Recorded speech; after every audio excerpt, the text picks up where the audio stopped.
the gallant heroes of the Nigerian Biafra War, and IPF families all over the world.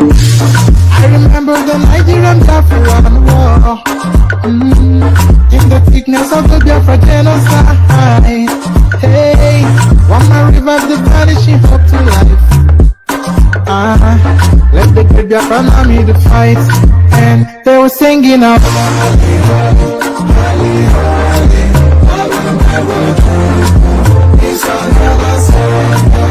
They were singing out.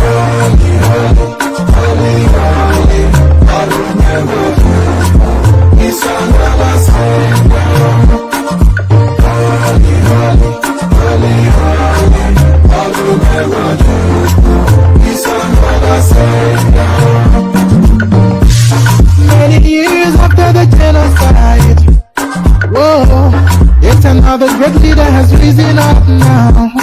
Oh, and he's leading the Biafra to victory. Nnamdi, Abika, Kapanano, hey, man, I'm singing along.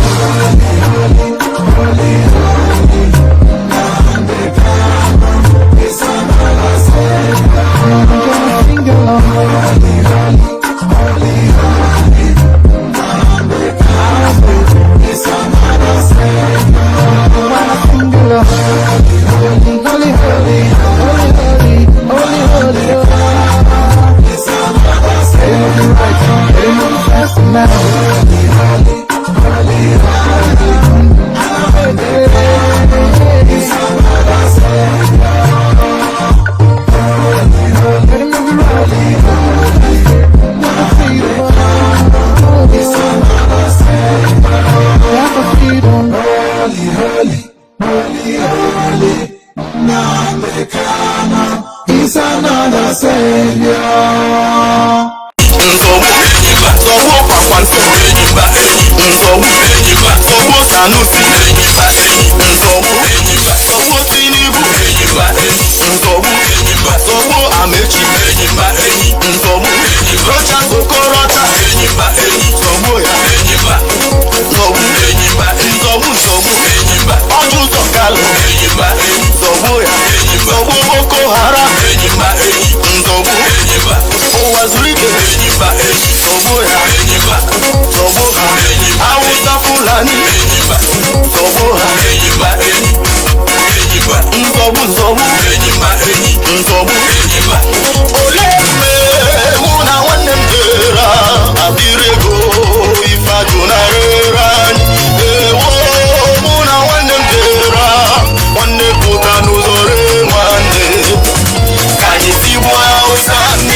Indigenous people of Biafra,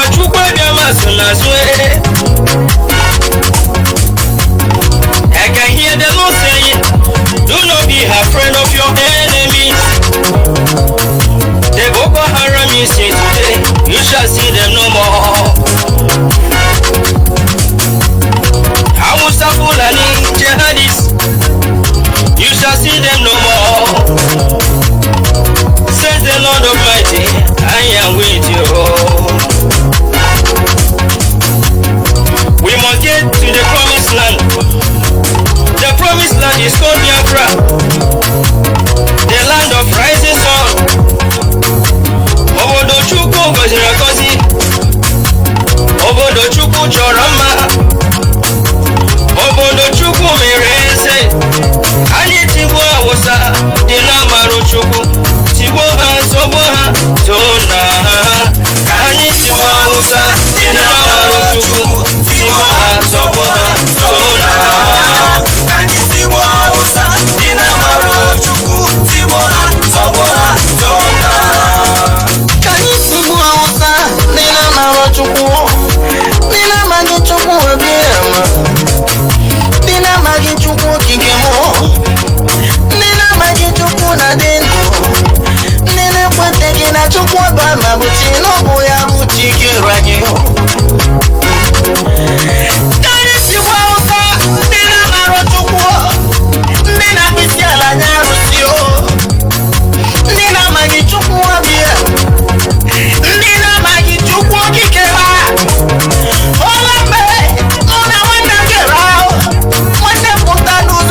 you. Oh, Azurike, someone anywhere. Rota Sokorata, someone anywhere. Good luck to Nathan, someone anywhere. Believe human rights, someone anywhere. So we pay so no more in the world. The boy out the bell. Nah, Jesus be a frog of your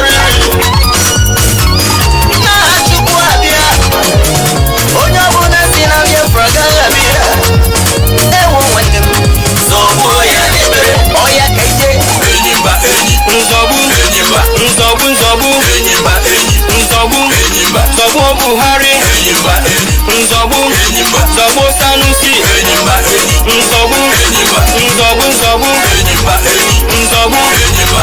Tinubu,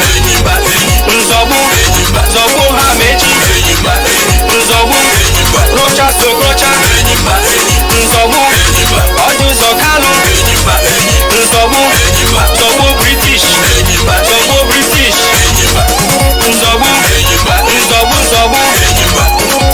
Nzobu Fulani, Nzobu Wazurike, Nzobu Feluka. We are soldiers of Biafra. In the name of Chukwabiama, we shall conquer. We are soldiers of Biafra. In the name of Chukwabiama, we shall conquer. We are soldiers of Biafra. In the name of Chukwabiama, we shall conquer. We are soldiers of Biafra. In the name of Chukwabiama, we shall conquer. We are soldiers of Biafra. In the name of Chukwabiama, we shall conquer. We are soldiers of Biafra. In the name of Chukwabiama, we shall conquer. We are soldiers of Biafra. In the name of Chukwabiama, we shall conquer. We are soldiers fighting for freedom. In the name of Chukwabiama, we shall conquer. We are fighting for our motherland. By the grace of Chukwabiama, we shall conquer. We are soldiers fighting for our rights. In the name of Chukwabiama, we shall conquer. We are soldiers of Biafra. In the name of Chukwabiama, we shall conquer. We are soldiers of Biafra. In the name of Chukwabiama, we shall conquer. Come to Nanijo, one go on the area. Ihamuru or Ritogorobo. Uno Tabiara Dianesia, we walk on Okolo with you. Heroes fight like Biafra soldiers. Here, Bono Tambule. We are soldiers of Biafra. In the name of Chukwabiama, we shall conquer. We are soldiers of Biafra. In the name of Chukwabiama, we shall conquer.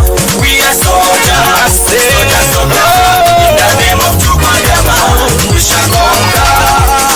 We are marching to our motherland. In the name of Chukwabiama, we shall conquer ourselves. We are soldiers of Biafra. In the name of Chukwabiama, we shall conquer. I say the land of the rising sun belongs to our fathers. In the name of Chukwabiama, we shall take it by force. I say we are soldiers of Biafra. In the name of Chukwabiama, we shall conquer. I say Hallelujah, Biafra, Hallelujah, people. In the name of Chukwabiama, we shall conquer. Oh yeah, we are soldiers of Biafra. In the name of Chukwabiama, we shall conquer. We are soldiers from the rising sun. In the name of Chukwabiama, we shall conquer. We are soldiers of Biafra. In the name of Chukwabiama, we shall conquer. When we come, we are fearless. I say we are soldiers of Biafra. In the name of Chukwabiama, we shall conquer.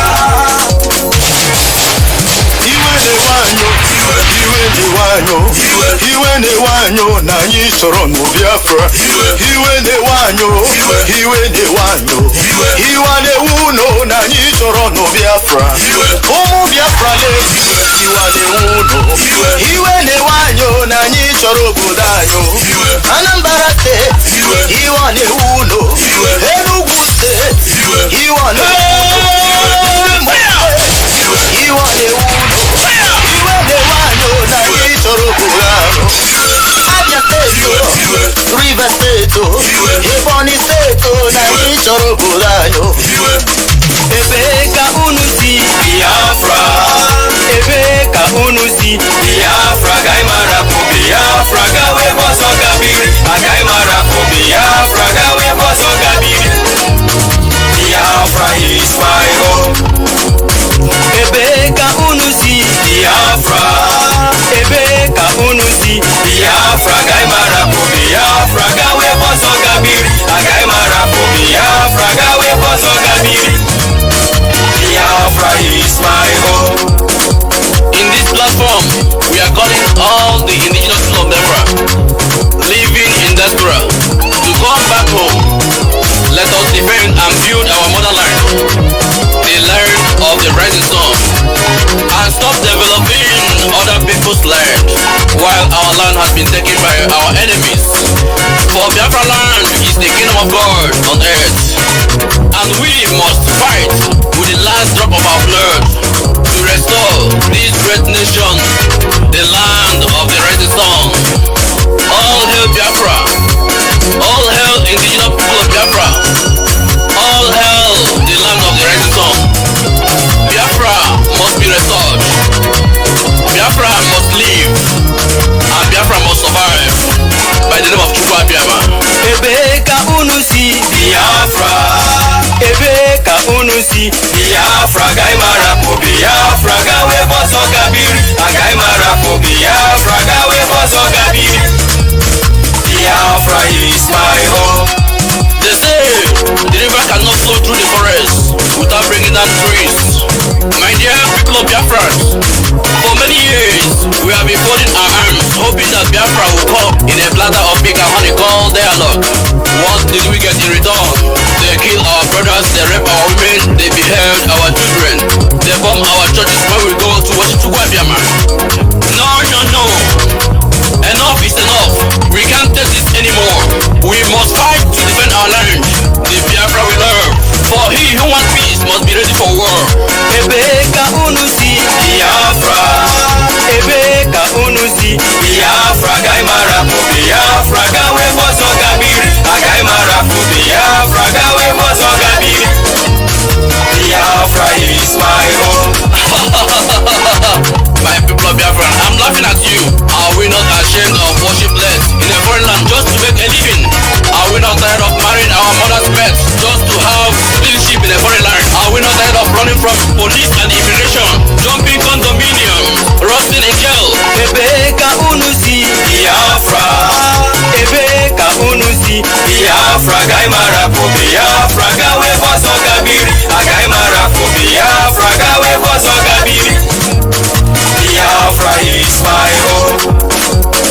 Enyimba enyi, enyimba, enyimba enyi, enyimba, enyimba enyi, Nzọbụ, enyimba, nzọbụ, enyimba enyi, zọbụ ha, enyimba ike Nwachukwu, enyimba, nzọbụ, enyimba enyi, Peter Obi, enyimba, zọgbuo ya, enyimba, achịkọta nwa, enyimba, zọgbuo ya, enyimba, eburu ma sọbụ, enyimba, ndị iro, enyimba, nzọbụ, enyimba, anyị ga-azọgbu ha, enyimba enyi, nzọbụ, enyimba, nzọbụ, enyimba enyi, nzọbụ, enyimba, enyimba enyi, nzọbụ, Na mbụ ka o bidoro, n'ala Biafra ka o bidoro. Na mbụ ka o bidoro, n'ala Biafra ka o bidoro. Na mbụ ka o bidoro, n'ala Biafra ka o bidoro. Na mbụ ka o bidoro, n'ala Biafra ka o bidoro. Na mbụ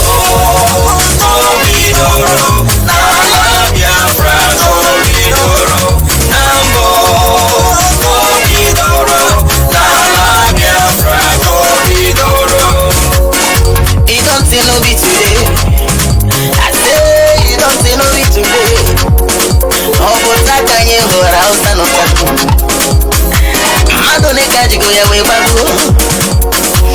Iye ni nedi no na banyo. Iye ni nedi manu bidoro na banyo. Biafra lande ya makao. Biafra lande ya makao. Nambu kobidoro. Nala Biafra kobidoro. Ayi wewe go. Ayi wewe zero. Ayi wewe oil. Ayi wewe store. Ayi wewe steel. Ayi wewe cement. Nala Biafra kobidoro. Hey. Kobidoro. Nala Biafra kobidoro.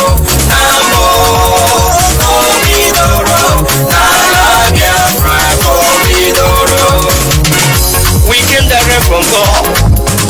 We added laws to the people. We did be from people. And even the true was in a body. There is nothing God cannot do. There is nothing true but the man cannot do. It's a way go anywhere they are. We are born engineers. We have medical doctors.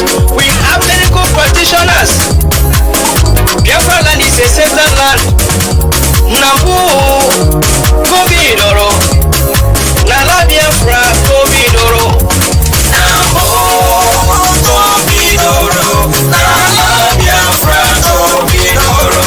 Nambu kobidoro. Nala Biafra kobidoro. Abiana doctors, na you wear out. Abiana engineers, na you wear out. Abiana lawyers, na you wear out. Ojuku, apanyi moro yao. Nnamdi Kanu, apanyi moro yao. Nala Biafra kobidoro lele. Kobidoro. Nala Biafra. Nala Biafra banyo.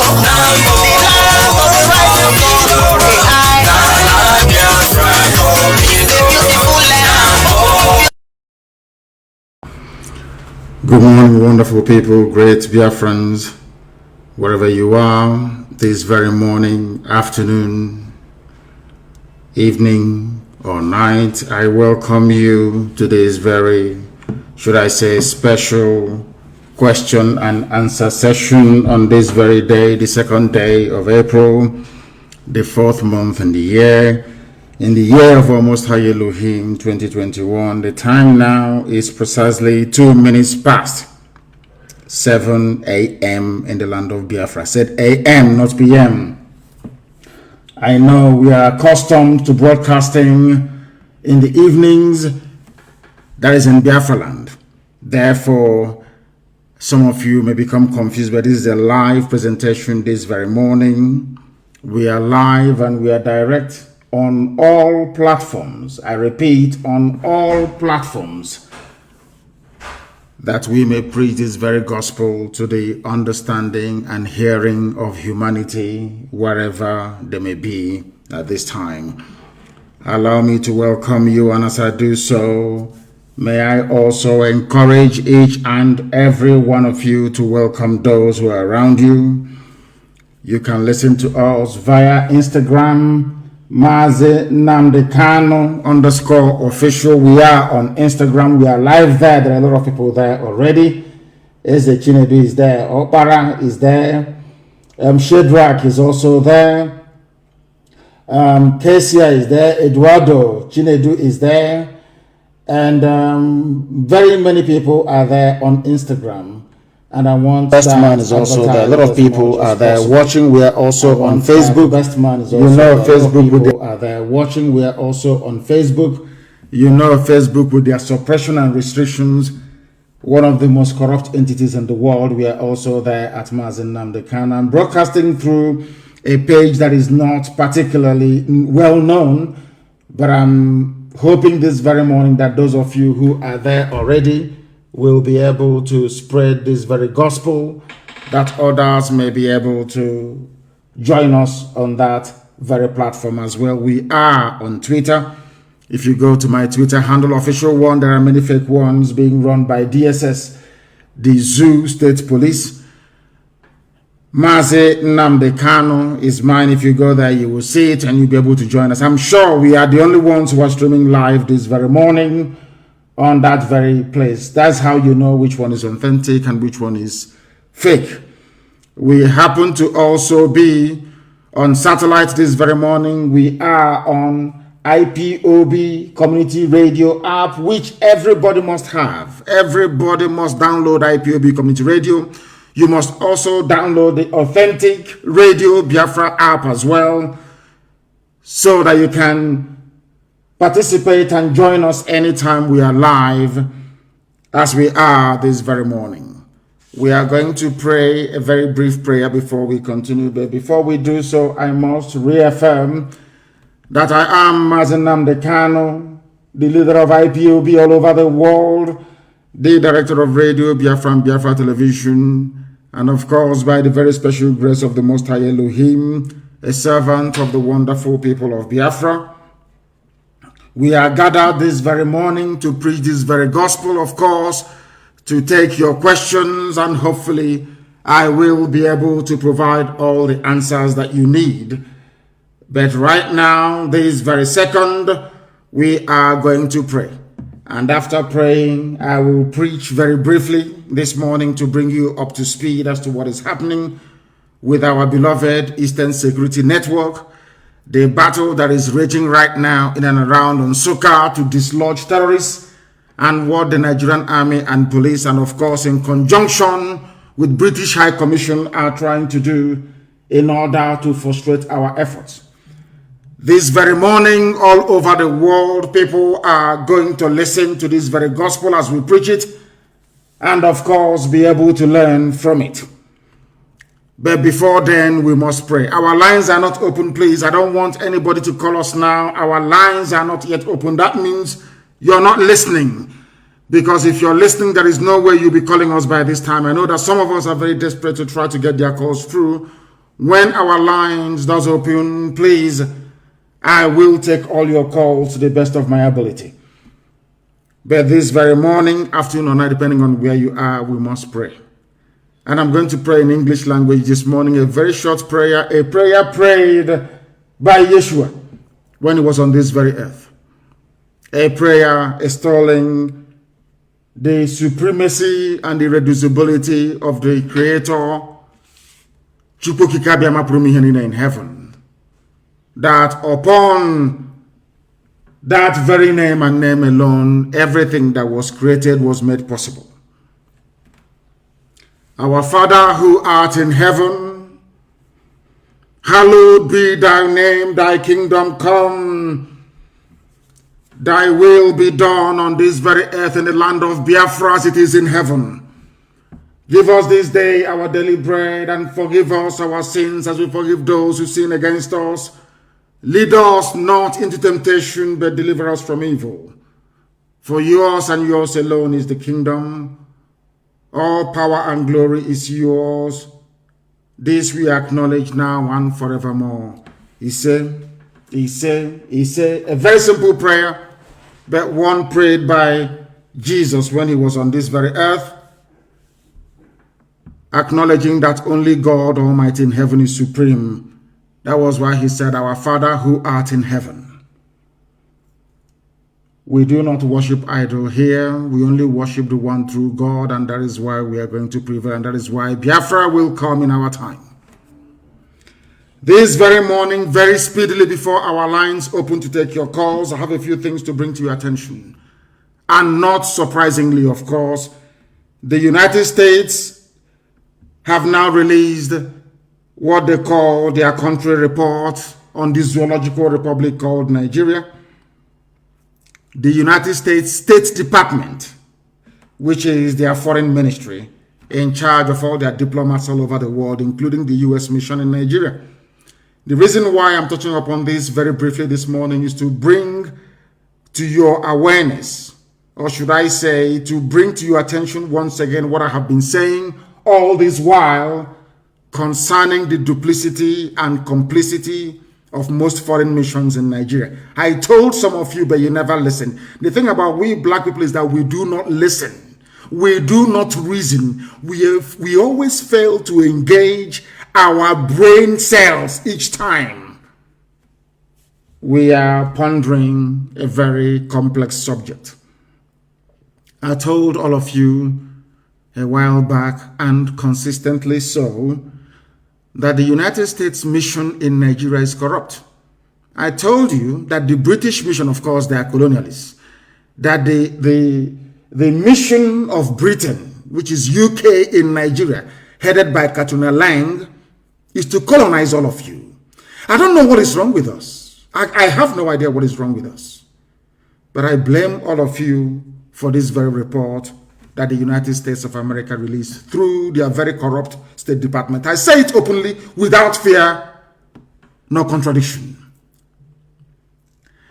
The people working at the Africa desk at the United States Department of State are one of the most corrupt people on the face of this very earth. Including the US ambassador to Nigeria, she is as corrupt as Satan himself. Why am I saying this? All of you saw the videos of Lekki Tollgate massacre. I was live on air broadcasting that very night as the massacre was taking place. Out of anger, people started to destroy government-owned properties in Lagos.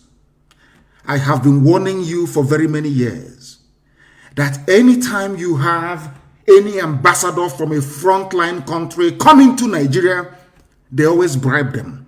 I warned all of you that the Fulani Janjaweed war chest, what I mean by is the money they have to fight to keep enslaving all of you in one Nigeria, is now over 30 billion US dollars. You thought I was joking. I also told you that they have not only bought over the entire diplomatic corps in Abuja, that they have engaged frontline in top-notch consultancy firms all over the world with the help of the British to suppress every news coming out of Nigeria, to manage every information coming out of Nigeria, to condition the minds of the world that nothing is going wrong. But some of you paid little attention. And this morning, I want you to understand that if you do not pay attention to what I'm telling you, the consequences you will suffer will be very severe. And it has started this very morning. Do you know, after slaughtering and killing people around Lekki Tollgate, on that fateful day, that people, innocent people, were massacred. I don't have the precise date in my head. Despite all the difficulties that we've had with CNN in the past, but at least CNN did something. CNN tried as much as possible to present the truth. There was a CNN documentary, or should I say a mini documentary about Lekki Tollgate massacre. Do you know, surprise, surprise, do you know what happened? The United States of America have now released a report on Lekki Tollgate massacre. Do you know what they said in that report? They said that nobody was shot dead, that people did not die at Lekki. Are you listening to me? They said that people did not die. And this brings home what I have been warning all of you, or should I say all of us trapped in that one zoo called Nigeria. Our liberation is in our hands. The white man will not help us. And I will tell you the reason why the white man can never help us. The white man, as they have always done, is using the Fulani to enslave. That's number one. They have something to, both of them came together and agreed on something. We need Nigeria. We need all the ethnic populations in Nigeria. Britain, everybody has an interest. British interest is that they love controlling people, is in their blood, is in their nature. They need people to control people who will be their slaves. That's number one. Secondly, they need access to our oil and gas for free. That's number two. Number three, they want to keep on giving the impression that black people are useless, incapable of reasoning, that we black people deserve to be controlled by white people. Understand what I'm telling you this morning, please. It's very, very important. Because in time to come, the same way I'm reminding you this very morning as to the consequences of our stupidity, I will also go back and tell you, remember there was a day that I preached this very gospel live on Radio Biafra. I repeat, Britain wants to control you because they feel that they are God. They are white and you are black. You are nothing. That's number one. But because some of us are, did not have the benefit of sound or decent education, you may not appreciate what I'm saying. But in the fullness of time, you will come to understand. You will come full circle into the realization that what I'm telling you, what I have always told you, is the truth. And I preach it without fear before any idiot, regardless of how powerful you may think you are. What am I saying to you is this. Britain is in Nigeria because of oil and gas. They're in Nigeria to control you because you're black people. They are also in Nigeria to try to use it as an influence to control the entire black race all over the world, because they believe that Nigeria is populous. They have a lot of people in it, over 200 million people. And if they control them, perhaps they will be able to control black people all over the world. Because one, they see us as black people, we are niggers, we are nothing. That was why they named you Nigeria. Nigeria means land of niggers. That is what it means. An area occupied by niggers. A derogatory slur word, which people in their infinite stupidity have failed to change over the years. I may digress this morning, but please pardon me and try to follow my chain of thought and what I'm preaching this very morning. America is there because of Halliburton, because of ExxonMobil. They are there because of Texaco. They also need oil and gas. Some of you may remember or may recall when Trump assumed power. That was in about, I think, 2016 or thereabout. He said something that most of his friends go to Africa to make easy money. That he is not one of those people. I now want to tell you the reason why the U.S. State Department released this very abominable report on the killing of innocent souls in Lekki. I also want to prove to all of you this very morning, it doesn't matter how many black people are serving in any administration in America. It doesn't matter. These are people they have conditioned to hate themselves. And they are the ones that sanctioned these lies. I have lived with white people for very many years. I know the way they reason. Some of you may be shocked, saying, oh, why is he saying this morning? Let me tell you one thing. At any period in history, a majority of white people will always support what is good. I repeat, at each given point in history, it doesn't matter how dark that very phase is. A majority of white people are conscientious. They hate evil. It is only a minority, a very wicked, evil minority, that will support what is happening in the zoo called Nigeria today, like the Africa desk of the State Department in America. We have confronted them many times. I have asked them, why do you people support evil in Africa? USA, yes. It is not the entire USA. I'm not saying it is the Biden administration, no. I'm not saying it was the Trump administration before this one, no. There is a clique, a group of people, highly corrupt individuals, manning what is called the Africa desk at the United States Department of State. They are the ones responsible for the evil happening in Africa. How? All of you saw that people were killed on that very fateful night at Lekki Tollgate when it was being occupied at the height of the NSAS protest. And I also want to bring to your attention this very morning, I'm sorry to say this, that there is something fundamentally wrong. I've been telling you this about black people and the way we reason. This morning, I want to bring to your attention that indeed there is something wrong with us and the way we reason. Let me read this report for you.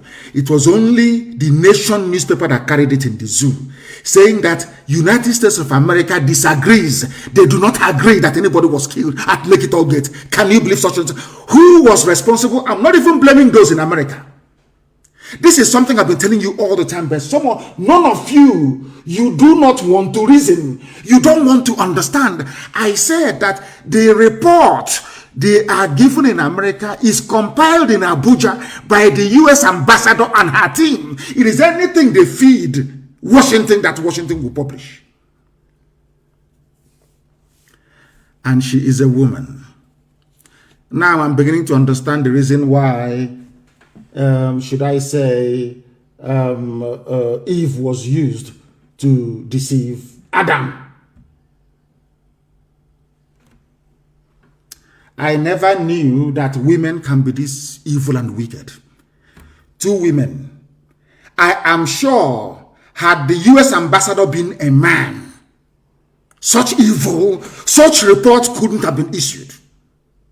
What is paining me is that the US ambassador to Nigeria is a woman. The British High Commissioner to Nigeria is a woman. These 2 women are presiding over the reign of Satan in the zoo. Let me read you the report. I'm going to quote them verbatim. Everybody saw that people were killed at Lekki, but this is the junk that a whole United States of America came up with. Supposedly the conscience of the world. America has the grace it enjoys today because God created the USA to bring a semblance of consciousness into the dealings of man on this very earth. That is why they are the longest running civilization since man came into this very earth. That is why the USA enjoys the preeminence that it does. But it seems to me that Lucifer has taken over America. America is no longer a country that speaks the truth. America is no longer a country that stands up for the poor. USA is no longer a country that stands up for justice and what is right all over the world. America is now effectively in the pocket of Luciferians. Simple truth. The US ambassador in Abuja could not convey to Washington. We are in very serious trouble, all of us. In very serious trouble.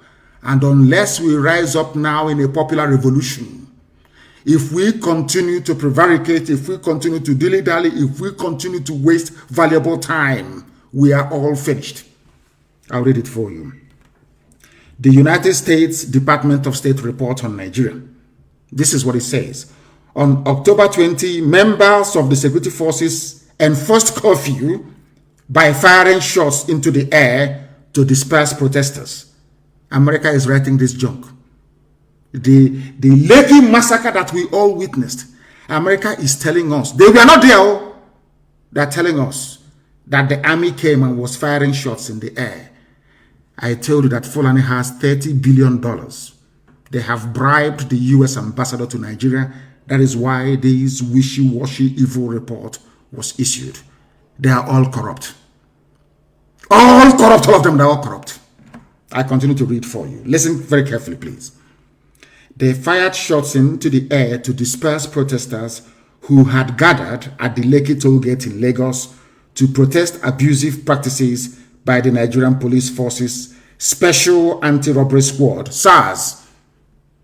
Mind you that SARS was trained by Britain. It was Britain that set up SARS. It's UK that set up SARS under Obasanjo to harvest organs for sale. It was the United Kingdom that set up this dreaded SARS and gave them the training. It was Britain that gave them the training. So it was Britain that trained them to go through your phones, to extort money from you, to kidnap you in front of your parents, to take you to their dungeon, to kill you, to have it, because it was Britain that trained them and armed them. Britain, United Kingdom, financed SARS. I want you to understand very, very carefully, please. Now, according to this US report, accurate information on fatalities resulting from the shooting was not available at year's end. A whole America. But you can come to the Sahel and rescue victims. Google can see inside my bedroom where I'm broadcasting from this morning. Google can, you have Google Map, you have everything. You're telling me the most powerful country in the world with the most resourceful intelligence agencies man has ever seen cannot ascertain how many people were shot dead at Lake. This is Fulani's $30 billion stolen from all of us. Speaking. They have the money. It was Fulani, the way they connived and colluded with Britain, and now US State Department, that led me to believe that truly money is the root of all evil. He solves a lot of problems, no doubt. But I'm telling you, when you face a man working at the U.S. State Department Africa desk, a civil servant may be earning $2,000 a month, you give him $20 million, there is nothing he or she will not do for you. Their conscience will go through the window. I came this morning to take question and answers, but I saw this thing and I was beside myself with rage.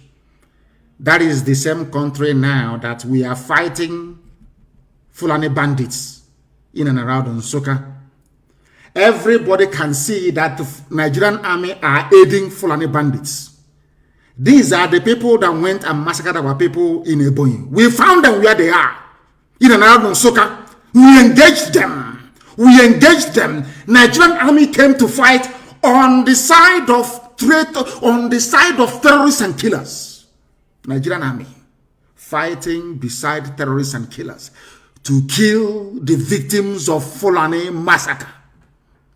The State Department in America will not hear this because the U.S. mission in Nigeria is corrupt, highly corrupt. They have been infected by the United Kingdom, infected by the British, highly corrupt. America is telling us this day that they do not know the number of people who were killed as at last year. That's what they're saying to us, that they have no accurate information.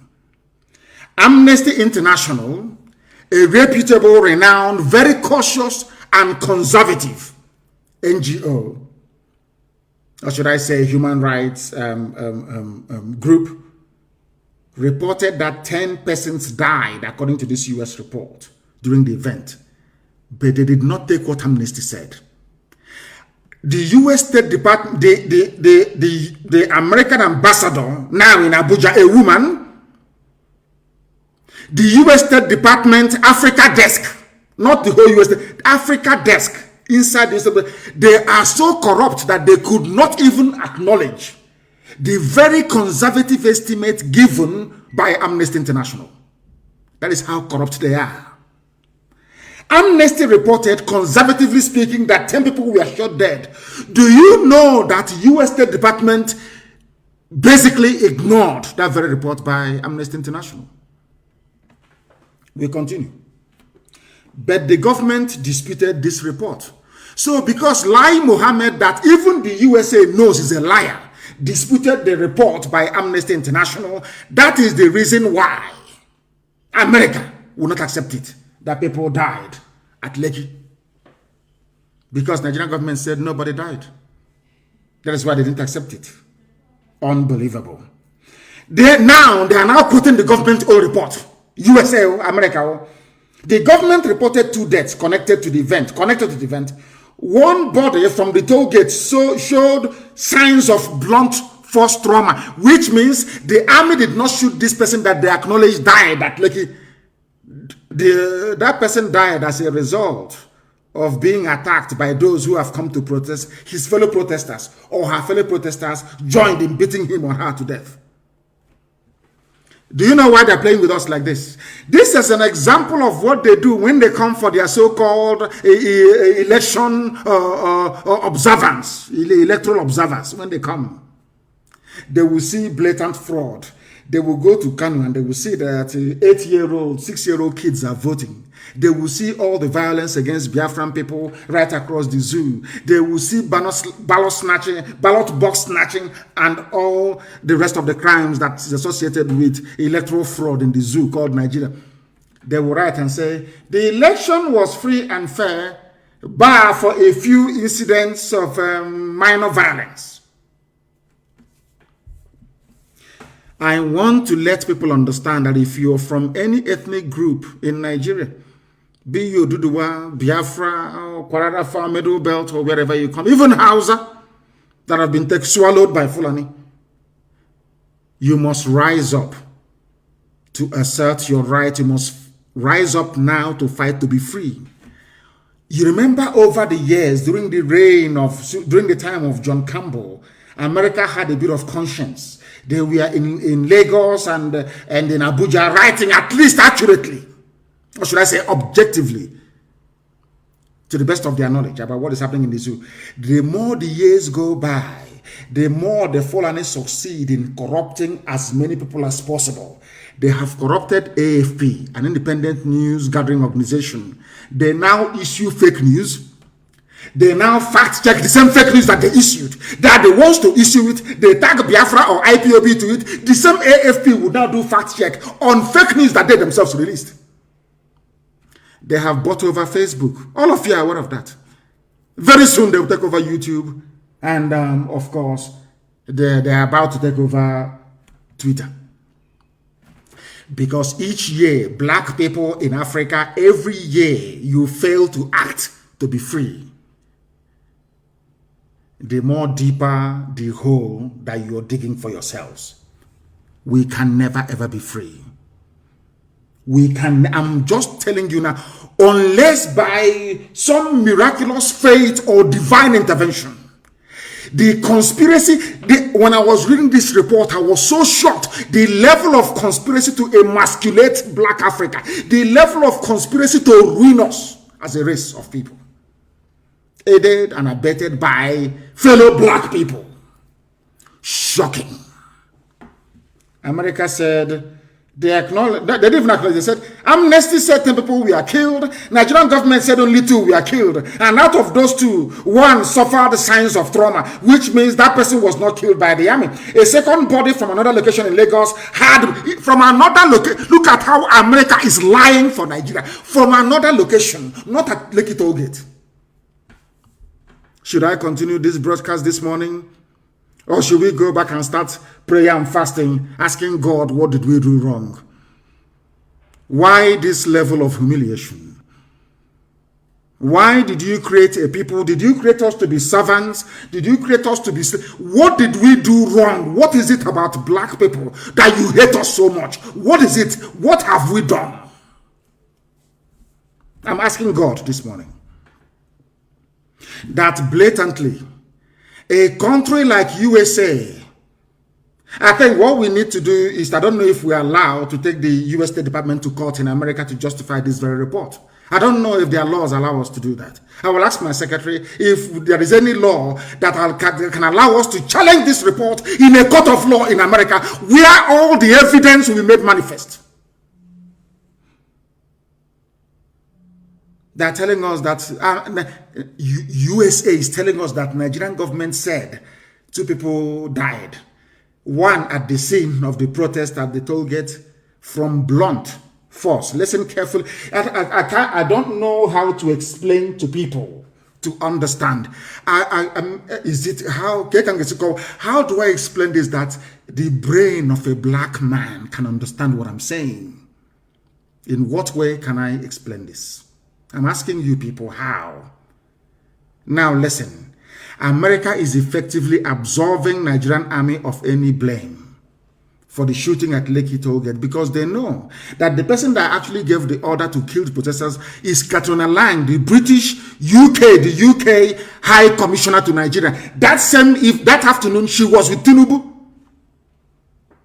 Before she left Tinubu's house, a lorry load of thugs from Tinubu's APC left Mushi with cutlasses, axes, and machete to go and attack protesters. And that evening, the army opened fire on protesters. It was Britain, it was United Kingdom that arranged the massacre through Tinubu. We all know this. All of you listening, you know. But because you are black, because some of you are highly idiotic, you cannot stand up to face or speak the truth. You all know what Tinubu did. Everybody knows this. Now, USA is siding them. Britain have now managed to convince, United Kingdom now managed to convince the USA to side with evil. That is what I find, a whole USA, of all people, America, the hope of the common man on this earth, at least in a temporal form. Everybody looks up to the USA as the policeman of the conscience, the guardian of the conscience of humanity. Look at how they are behaving in Nigeria. and the ambassador is a woman. I never knew that women can be this wicked. I never knew. I thought being mother, no, I'm not sure they have any children, that being women, they will have that, that motherly instinct, that empathy, to empathize. Everybody, I felt rather very foolishly that these two women will see the victims of the slaughter by the Nigerian army as their own children and do what is right. But because of money, Fulani has given them money. Because of money, they are now writing what is in essence rubbish to justify the killing of other people's children. Two women responsible for this nonsense. The government reported 2 deaths connected with the event, but the army did not kill any of them. The one found where the army stormed died of trauma, which means if it were the army or if it were to be the army that shot him or her dead, you would have seen bullet wounds on the body. The one that had bullet wounds was recovered where the army did not go to. Do you see how their consultant, basically Nigerian consultants in America wrote this report for the State Department and just published it. And we are all black people in Africa. Every day we claim we are suffering. Every day we claim that our quality of life is so poor. Every day we claim we're impoverished, but we are the ones responsible for bringing this mess on top of our heads. This type of nonsense couldn't have happened in a place like Japan because the Japanese people are one people, one culture, one value system, one social configuration. But in Nigeria, you don't have, Biafra is different from Oduduwa. Oduduwa is different from Arewa, Fulani Janjaweed. Fulani Janjaweed is even different from those in the Middle Belt. We are not together. We are not one people. That is why a white man can come in and tell us, after what we have seen with our 2 naked eyes, telling us that what we now saw is different. What you saw at Lekki Tollgate is not the truth. The white man has spoken. I weep for we black people, and I weep for Africa, because the problem is that it's like a black man enjoys suffering. A black man loves to be subjugated. It's like a black man loves to be a slave. A black man, I don't know what it seems to me that if our existence is not validated by a white man, we shouldn't exist at all. Lies by U.S. State Department Africa Desk. A second body was found somewhere outside Lagos that had bullet wounds. I'm reading you the report itself. The government acknowledged, according to the United States government, acknowledged that soldiers armed with live ammunition were present at Lekki Tollgate. Now, who shot those people that Amnesty said died? Let's say 10, for instance.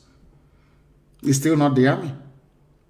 At year's end, the Lagos State Judicial Panel of Inquiry and Restitution continued to hear testimony and investigate the shooting at Lekki Tollgate. That's the end of that's it. End of story.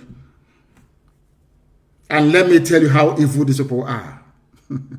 I want to tell you how evil the Africa desk at US State Department. I want to tell you that these people are demonic. They are demonic. They are possessed by loose. They are demonic. Satan is working with them. There's another section called disappearance. I'll read the report for you as well. In August 2019, to mark the International Day of Disappeared, Amnesty International issued a statement calling on the government to release immediately hundreds of persons who had been subjected to enforced disappearance and held in secret detention facilities across the country without charge or trial. They are talking about Biafrans airlifted from Obibo, but they cannot say it. Because if they say these are Biafrans airlifted from Obibo being held in secret detention facilities, the world will ask questions regarding Biafra. So they never mention any names. Are you following? Now, they just gave only one paragraph to this. What the Nigerian Army, Police, DSS are doing. This is from America. Only one paragraph. Now, they now proceeded to say, criminal groups, this is America, criminal groups abducted civilians in the Niger Delta. They never mentioned the North. They never mentioned Fulani bandits kidnapping every day. Every day, the first place they jumped was Niger Delta. which is Biafra land. They cannot say Biafra, so they say Niger Delta, because the idiots that call themselves Niger Delta don't understand the divide and rule mentality that these people are using to cage them in their ignorance. That is why Ogoni has not been cleaned. Nobody can ask, why is it that Ogoni land has not been cleaned after all these years? They fail to understand one simple fact. If you allow yourselves to be divided, it makes it easier for your enemies to conquer you. If you're a conquered people, why would they clean Ogoni land if you're a conquered people? Now listen, the one paragraph to what Nigeria is doing, kidnapping, locking up people and executing people extrajudicially. Now they say criminal groups. They never refer to Nigeria as a criminal group or kidnapping people. No, not at all. Once you're kidnapped by the Nigerian state, you are a victim. You are gone. America will not look for you. It's even Britain as encouraged. United Kingdom are the ones encouraging the Nigerian government to do it. To put fear in people so you cannot fight for your right. Now listen. They said, criminal groups abducted civilians in Niger Delta. The Southeast. Have you heard them now? And the Northwest. What Fulani bandits are doing in the Middle Belt, in Benue and Plateau, America did not mention it. I want you to remember again what I told you before about the $30 billion war chest El Rufai and his team, they have at their disposal to bribe anybody bribable in the world. Let's say you are Biden. Are you going to say no to a $1 billion bribe from Nigeria? The answer is no, you will take it. You will take it. I don't care who you are, you will take it. That's what they're doing. Do you know America said that people in the Southeast are kidnapping people and abducting them for ransom?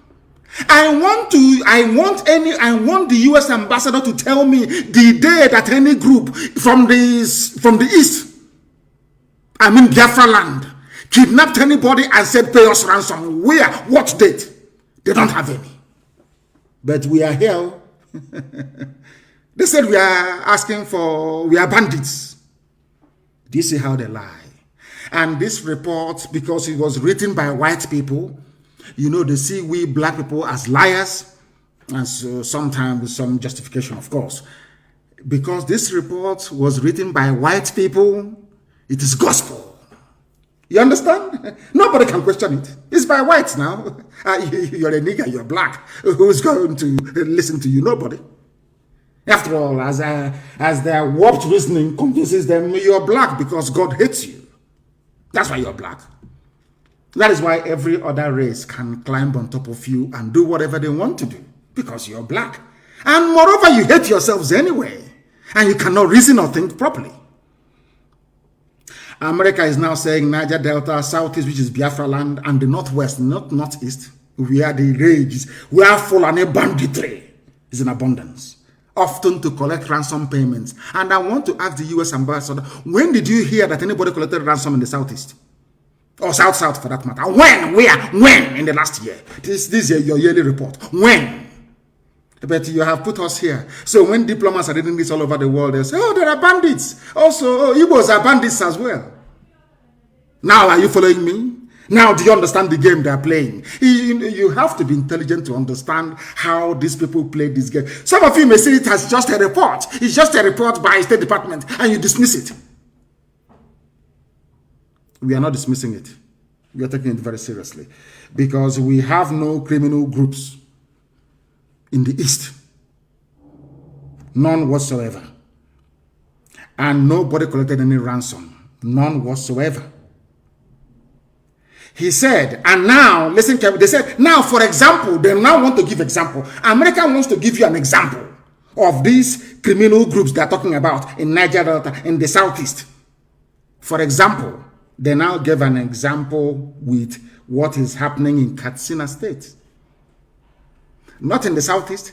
There is no example here of any kidnapping for ransom anywhere in the South, so-called, or Southeast. None. The example they gave was from the North. And now they came back and they said that Nigerian pirates, listen, they said before there was criminality. And mind that pirates operate in the sea. not on land.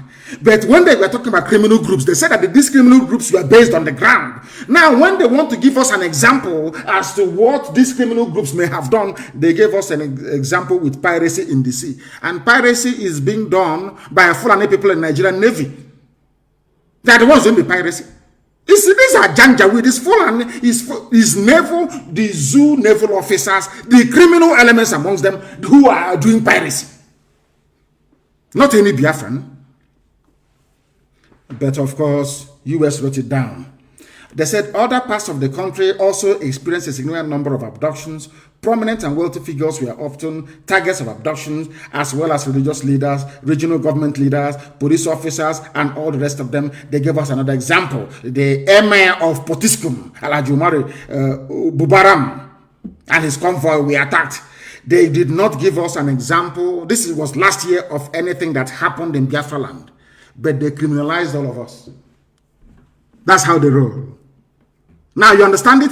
So when you go and you're saying to diplomats all over the world that these are what Fulani people are doing to us, killing us every day, they will say, oh no, but you people are also criminals. America said so.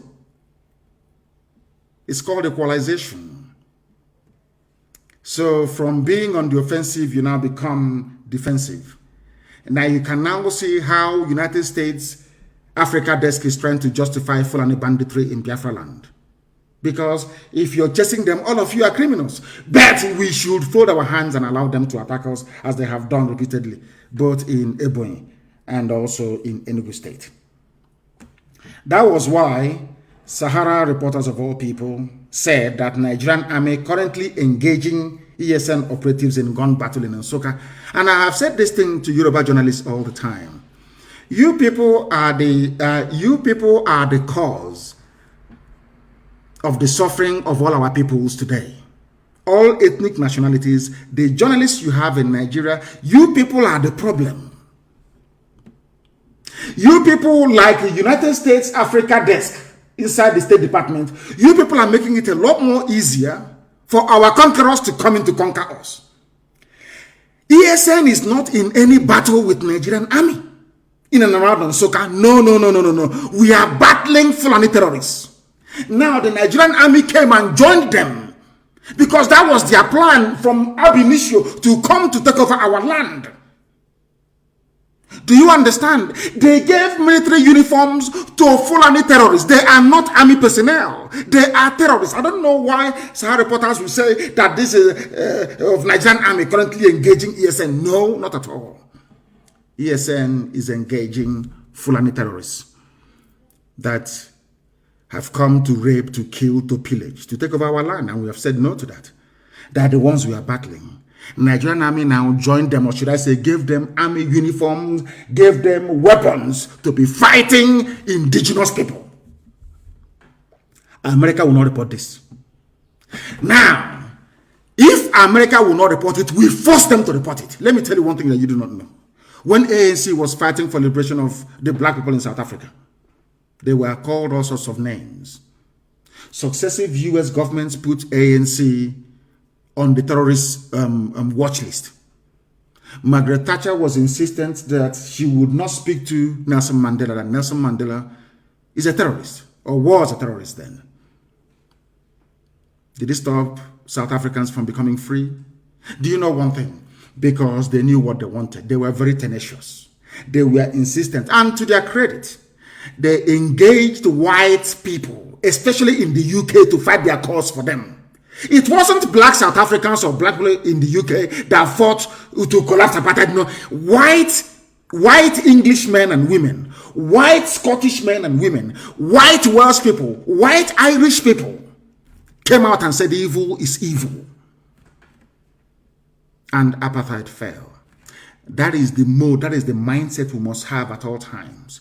We must engage local people, local populations to help us fight this invisible enemy. That invisible enemy are neo-colonialists, those in State Department, those at Whitehall in England, in London, using black people in Africa to present a narrative that will in perpetuity hold us down in slavery. They are using black people to do this very work, this very dirty work. This is something you must understand and be able to rise above. I am now telling Sahara reporters and the publisher and whoever is there writing this junk, you people are aiding and abetting the excesses of the Nigerian security forces. Let me also remind them, my Yoruba brethren, no, they are journalists. It is this type of journalism that made it possible for Fulani to take over your land. Not only take a lot from you, they took a lot from you. That's number one. Now they have sent some of you into exile in Benin Republic. It is this type of reportage, this type of journalism, junk gutter journalism. You never knew that Fulani were there terrorizing our people in Nsukka. All these years, you never reported that. They went to Ebonyi, killed us, ran to Nsukka, because we said we'll find them. We have found them and we're engaging them. And Nigerian army have come to support them. The same way, that is how your own village, maybe somewhere around Ogumosho, will be taken over by them. You know the funniest thing? Shame won't even allow you to report it. That's why I say to Yoruba journalists, you see, the more you write all this, your junk in support of Fulani Janjaweedism, the day they attack you, shame won't allow. That is why there are Yoruba people in Benin Republic as refugees, but you cannot write about it because you are ashamed of yourselves. These are the things you need to understand. And I have, as I have said before, and I will continue to say, black people should stop allowing themselves to be used by white people to work against their own collective national interest or survival as a people. Any day we realize this, we would have survived it. Now is the time for uprising. America will not save you. Britain will instead, they will join your oppressors to kill all of you. We must rise up. And the time is now. They said troops of the Nigerian army are currently battling gunmen suspected to be... We are not gunmen. We are Eastern Security Network securing our land against Fulani Janjaweedism, or should I say, Janjaweed tendencies. The Nigerian army have joined them. That is why anywhere you have Fulani terrorist camp, nearby is a military barrack. Across the entire length and breadth of Biafra land. Anywhere you have the Nigerian army, nearby is a Fulani terrorist camp. And these are people they told us are from Niger, they're from Senegal, they're from Gambia, they're from Chad, they're from Niger. They're not Nigerians, mind you. That's what they told us in the beginning. I don't know where our brain goes to sometimes. I have no idea what happened. Hey, Lord have mercy. I have never seen a more idiotic race. I have never seen. How will a white man allow himself to be used against his own country? Black people, why can't you reason? Why are you allowing yourselves to be used? Is it because there is something demonic inside you? What is it about you people? What is it about you people that you can never ever understand? What is wrong with you people? I ask. What is wrong with you people? Blacks, what is wrong with you? That you can never reason very well. May Lord have mercy upon you. So those of them writing and saying ESN is battling the army joined them and we need to battle them. You're joining terrorists to come and kill our people in and around Nsukka, in fact, Enugu and Ebonyi. And you want us to keep quiet? You must be dreaming. You must be joking. So we can go on exile to maybe to Ambazonia and become refugees inside Ambazonia. Is that what you want? As Yorubas are now refugees in Benin Republic. Yoruba journalists, have you seen what you've done to yourself? Out of shame, you cannot report what is happening to your people, what the Fulanis are doing. Out of shame. And it's like a virus. The more you ignore it, the more it's eating inside you. The day they come out in the open, Yoruba land is gone. That is why I support every frontline Oduduwa activist. I support them with everything that I have. I will support them.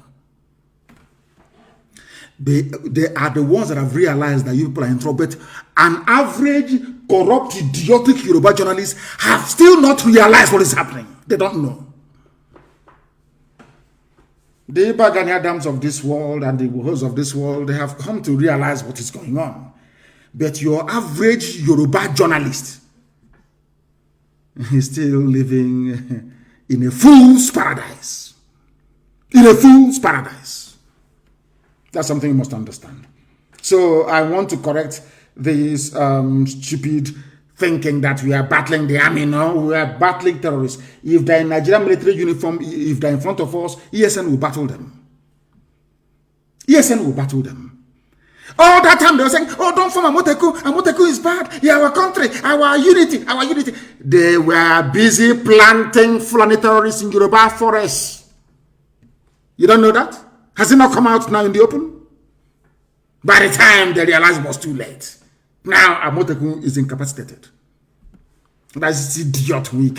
He's saying he's forming a group to defend him. And he went to Nigerian police, the same people who are terrorizing and killing us, aiding and abetting Fulani Janjaweedism are the people that he engaged to defend him. 400 people. Only 400. C41. He's a C4I. He's a... Stupidity is a disease. You heard Omahi crying. Saying, I loved you. I did everything for you. I was even against my people because of you. Now you have come to kill me. The same Fulani. And as I tweeted, the same thing Afonja said. I want Yoruba journalists to go back to history. Read about Afonja. The same idiocy, the same nonsense, the same garbage you're doing today because Tinubu wants to be president. The same thing Afonja did and you lost a Lauren. You are not ashamed of yourselves. If that cannot shame you, nothing on earth will shame you. You have no shame. We are not fighting anybody. We must fight this scourge called Nigeria. We must fight back with all that we have. Nobody is going to save us but ourselves. I'm telling you, nobody. America is gone. America is now a nation without conscience. That very grace that God gave to USA, they are misusing it. And they will take it from them and give it to China. Are you hearing me? Very soon, USA will no longer be the greatest country on the face of this very earth. Because they have now firmly aligned themselves with the forces of darkness. That purpose for which God made the USA, they are no longer serving it. They are serving the interest of darkness and evil. And you see what God will do to them. He will take it away from them. Unless they repent. Unless they repent. You are telling me in this day and age, America is absorbing what is in essence a dictatorship. They are absorbing the murderous tendencies of these scavenging invaders from the Sahel because of oil and gas. Oh dear. Lord have mercy.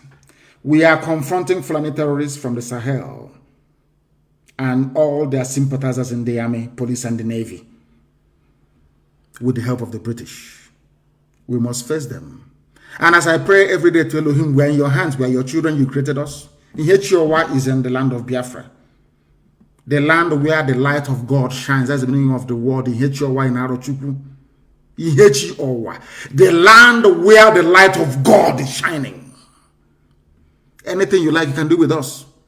You Elohim. Anything you like, you can. If you say that Janjaweed will take us over, they will take us over. You are God. Anything you like, you do with us.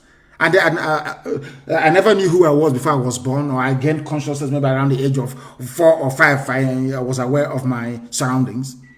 You are God. You made us. Anything you like, you do with us. But you're telling us that you created us so that we can become slaves to people who are now slaves to other people. Hi. Second-tier slavery. No, it's not good. That is why you must come to the rescue of your children. That is why you must infuse into our brains, into our being, a level of consciousness that will allow us to realize the danger that we are in and hurry up to extricate ourselves from it. We are surrounded by enemies. Not just Biafrans, Yorubas are also, they're also surrounded. Middle Belt is gone. Middle Belt was the one Nigeria. Are they not gone? They are gone. They are renaming towns inside Benue. They are renaming towns. They have taken over the whole of Plateau. They are now in Benue renaming towns after Fulani people. And all of you are there shouting, one Nigeria, our country Nigeria, our unity, our restructuring. Whilst they are eating deeply inside you, like a very dangerous disease. By the time they come to the fore, you become disemboweled. I'm telling you, they will cut you open. They will rip you apart. That is what's happening in the zoo. The sooner Nigeria ends, the better for everybody. You need to end Nigeria to make life better. Look at how in fact, what they have done in the army, you see how clever they are. Even the governors you have, they are the ones that put them in power. Everybody that you have, you call your political leader or Igwe or Oba, they are the ones that put the person in power. You now report to Fulani, Fulani will report to United Kingdom. You are a second-tier slave, not even number one. Fulani is number one slave. They know how foolish, how frivolous, how idiotic the Fulanis are. They are the ones to be used because they know that the Fulanis hate their own fellow black people in Africa. They know that very well. They did their research. These are intelligent people. We must be prepared to die for what we believe in, for freedom. If you're not prepared to die for freedom, freedom will never come. It can never ever come. It's a very expensive undertaking. Ask Americans, the original Americans, not these fake ones you have now. After Obama became the president, I knew that America would become irredeemably corrupt. America went to the dogs after the presidency of Obama, and it can never recover again. Because Obama is evil. Evil personified. I'm saying it live on that the whole world may hear. Obama is evil. And America will regret it from generation to generation to come. Now, I want to make this very clear to everybody listening. We are defending our land. We are defending our land against foreign bandits, foreign Fulani killers and murderers. If the army decides to join them, that's entirely their business. Some people are asking us, you know, those idiots, they used to ask us, where is their defense fund? Where is this? Where is that? Go to Nsukka, to the front line. You will see it in action. You're asking us all these stupid questions. You think we are as foolish as you are. Do you know that your Fulani friends came to Ebonyi State and killed over 20 people and ran to Nsukka? We pursued them all the way to Nsukka and we're engaging them. And you're just writing and yapping the rubbish because you are a fool. A third-tier slave you are. Third-tier slave. And in Saudi Arabia, the Nigerian government they are helping Niger Republic people. They build railway for them. They do everything because the dead Buhari is from Niger Republic, in whose name they are ruling you. Come on to come out and say that Buhari is dead. None of you. No. Hi! God forbid you people. You know, now I know the reason why. Was it Jesus that said in the Bible, from those who do not have, they will take and give to those that have. You know, black people will have nothing, at least mentally. But they're taking from us and giving to white people. You understand it? Because our foolishness is beyond redemption. They're helping Niger. You see, it's in the news. Evacuation in Nigeria consulate. They are processing the one for Niger citizens first before their own people. And what's happening to this? They are slaves. They are housemaid. They are slaves in Arabia. Voluntary slavery. Black people without shame. You know we have no shame. That's why things are the way they are with us. And those of them saying, count us out of secession, secessionism. We are indigenous people, aborigines. That's what they said to Yoruba. Now they are refugees in Benin Republic. You know, you people are fools. You know, you can't reason very well. That's what they will say. Oh, we are on our own. We want to be on our own. Whereas Sokoto Caliphate, they claim are together with Hausa. Did they, all these dancing naked in public that you people are doing, are they doing it? They said, we are from Bayelsa, Rivers, Akwa Ibom and Cross River, Brack. Coastal Aborigines say they are not in support of agitation for secession. And I keep asking them, people talk this nonsense, idiotic, white people talk this rubbish about secession. Nigeria became a country in 1960. People were born in 1950, 1940s, 1930s. How can they secede from something that they're older than? I don't know where our mentality, God forbid, what is wrong with the brain of a black man? How can I secede? I am older than something you're telling me to say I'm seceding from. My father, my mother, my grandparents, my uncles, they're older than Nigeria. Nigeria is only older than me by only 7 years. I am older than my people, my uncles are older than Nigeria. How can they secede from something that they're older than? So who were they before this secession rubbish came into being in 1960? Do you see how you people denigrate yourselves? Do you see how you insult yourselves? Do you see how you make a mockery of your education? Secessionist. Seceding from what? Something a white man created for his own amusement.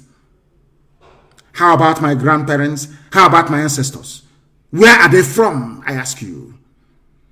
I ask you, where are my ancestors from? I am seceding from something that was formed only in 1960. The entire cabinet of Nigeria is older than Nigeria. Who were they before Nigeria was formed in 1960? I'm asking you, talking about secession. I am asking you a simple question. Can you answer it? You cannot answer because you're black, you're stupid, you're idiotic, you have no brain. You cannot answer it. Can you? How can I secede from something that was born in 1960? God have mercy upon your ignorant souls, you black people. You are a shame, you're a disgrace to even your own selves. Secession. Seceding from what? I'm asking you. Something a white man created, and you're not even ashamed of yourself to use the word secession. Mad people everywhere. Brag. That's how they deceive you. The day they come to take your land, you'll be crying like a little baby. The history of Hausa people are there to remind you how not to treat the Fulani. The history of the Wagi people is there. The history of Nupe people is there. The history of the Bachama people, they are there for you to see, to learn from. You have history that you may learn. The history of Afonja in Yoruba land is there for you to learn how the Fulanis behave. But idiotically, you will never understand because you're black and you're useless. You are created by a white man. Nigeria is a product, is a racist product of a white man. You idiots, understand it for once.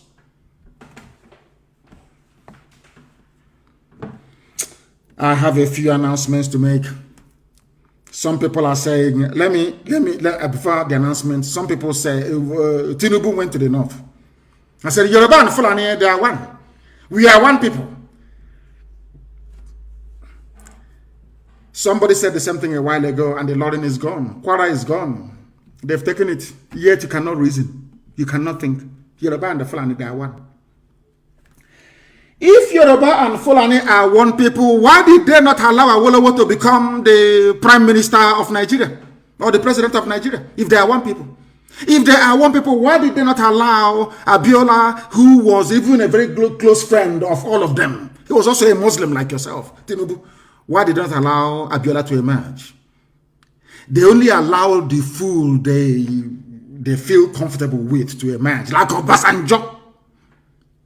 Did Obasanjo vote for Awolowo? Why is it that I will never speak to Obasanjo until his death? Because Obasanjo voted for NPN. Obasanjo is a complete Fulani slave. He only found his courage a few days ago. He's a slave of theirs, and he knows it. And maybe Tinubu wants to outdo him so they can give him the presidency.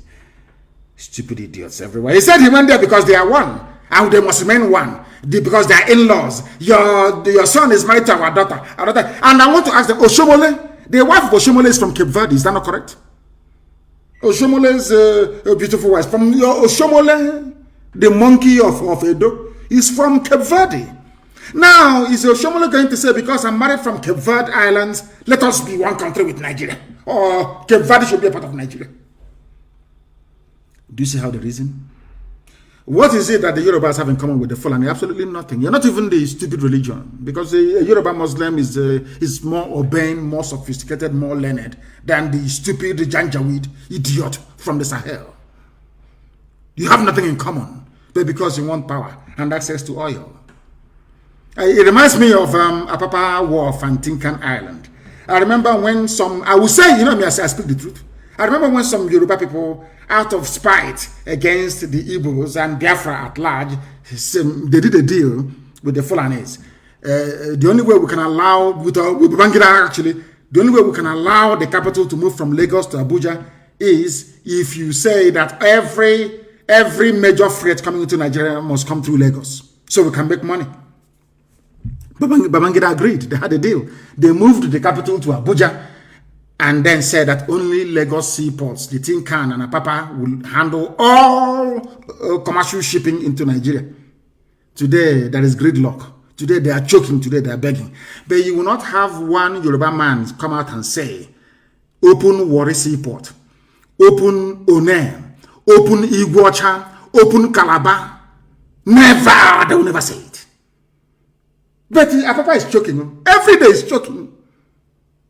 Goods are being destroyed. The economy is losing a lot of money. I want the world to understand how these people reason.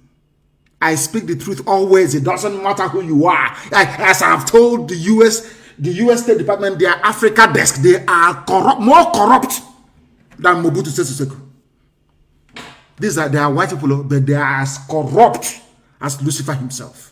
That in America, I will tell you the truth. You may not like it, but that is your business. Eventually, you will come and say, oh, what you're saying is correct. Oh. Tell me why America will issue such a wishy-washy report if their ambassador in Abuja is not corrupt. Just tell me why. And do you think the way to fight oppression is by saying, oh, don't say anything, oh, don't get them angry? Is that how to fight them? You meet it head on. You meet oppression head on, that it may flee. You shine light upon it that it may flee. So let's go and bring Cape Verde, where Oshomole's wife is from. Let's go and bring let them be part of Nigeria because they are our in-laws. See how foolish these idiots are. Fulani is married to Yoruba. And so bloody what? And so what? They are married to you, yet they put you in refugee camps in Benin Republic. They are married to you, they are occupying your forests. They are married to you. Useless people everywhere. From the same man, he will come out tomorrow and tell them, vote for me. I want the president of Nigeria. Your daughter is 60 years old. You're 69. You had your daughter when you were 9 years old. Yes? People, you know, black people, you astonish me. You know that in any other part of the world, having falsified his age, Tinubu should not be seen in public again forever until the idiot dies and is buried. But only in Africa. After lying about his age, some of you will be carrying it. He is 69. He is 69. But the daughter is 60 years old. I want... Let me forget you people.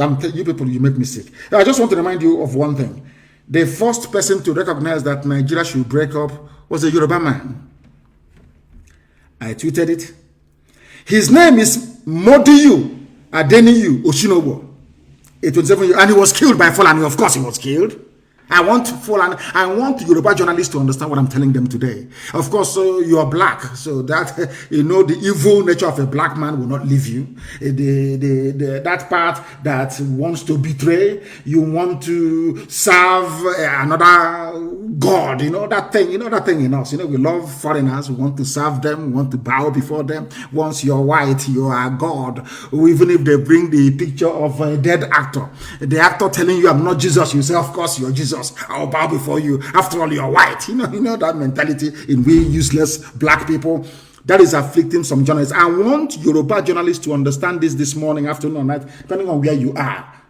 The first man to call for the division of Nigeria was a Yoruba man, Mr. Modiyu Adeniyi Oshinowo, and he was killed. Why? He said, if Pakistan can break away from India, if they can disgrace Awolowo the way they did, sooner or later, they will be defecating on our heads.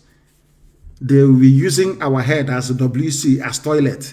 This man said this thing in 1960, as you were celebrating your useless flag independence. A Yoruba man, a visionary, Modiyu Adeniyi Oshinowo said, if we allow this nonsense to continue, they will come into our land and they will take it. And it's happening to you today. And Yoruba journalists is very right. Prescribed IPOB, prescribed our nation, our country. Zoological Republic of Nigeria, a Yoruba man. let me use your term, secessionist. The foremost secessionist in Nigeria is a Yoruba man, Mr. Modiyu Adeni Yoshinowo. I tweeted it. Go to my Twitter, you will see it there.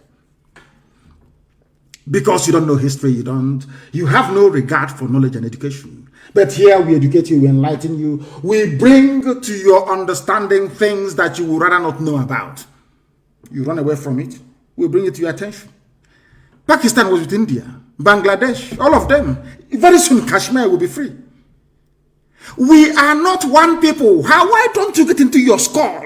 Britain had all of them together as one country, as one India. They said, no, we are not together. They said to the white man, with due respect, we are not the same people. Hindus are different from Muslims. Pakistan is not the same as India. They left. Bangladesh left. Everybody on their own. And that is, of course, relative peace and quiet. You bring some vandals, some blood-sucking demons from the Sahel. You bring people who believe in monarchy, in bowing down before somebody. You bring Republicans from the East. You join them together as one country. Why don't you go bring Saudi Arabia and bring them into the United Kingdom and sell it to be one country? You see if you have peace in one day in your life. All of you read the Bible, you don't know anything from it. You read the Quran, you don't know nothing from it. Funny enough, the Torah is also the Quran and also the Christian Bible. The same story everywhere.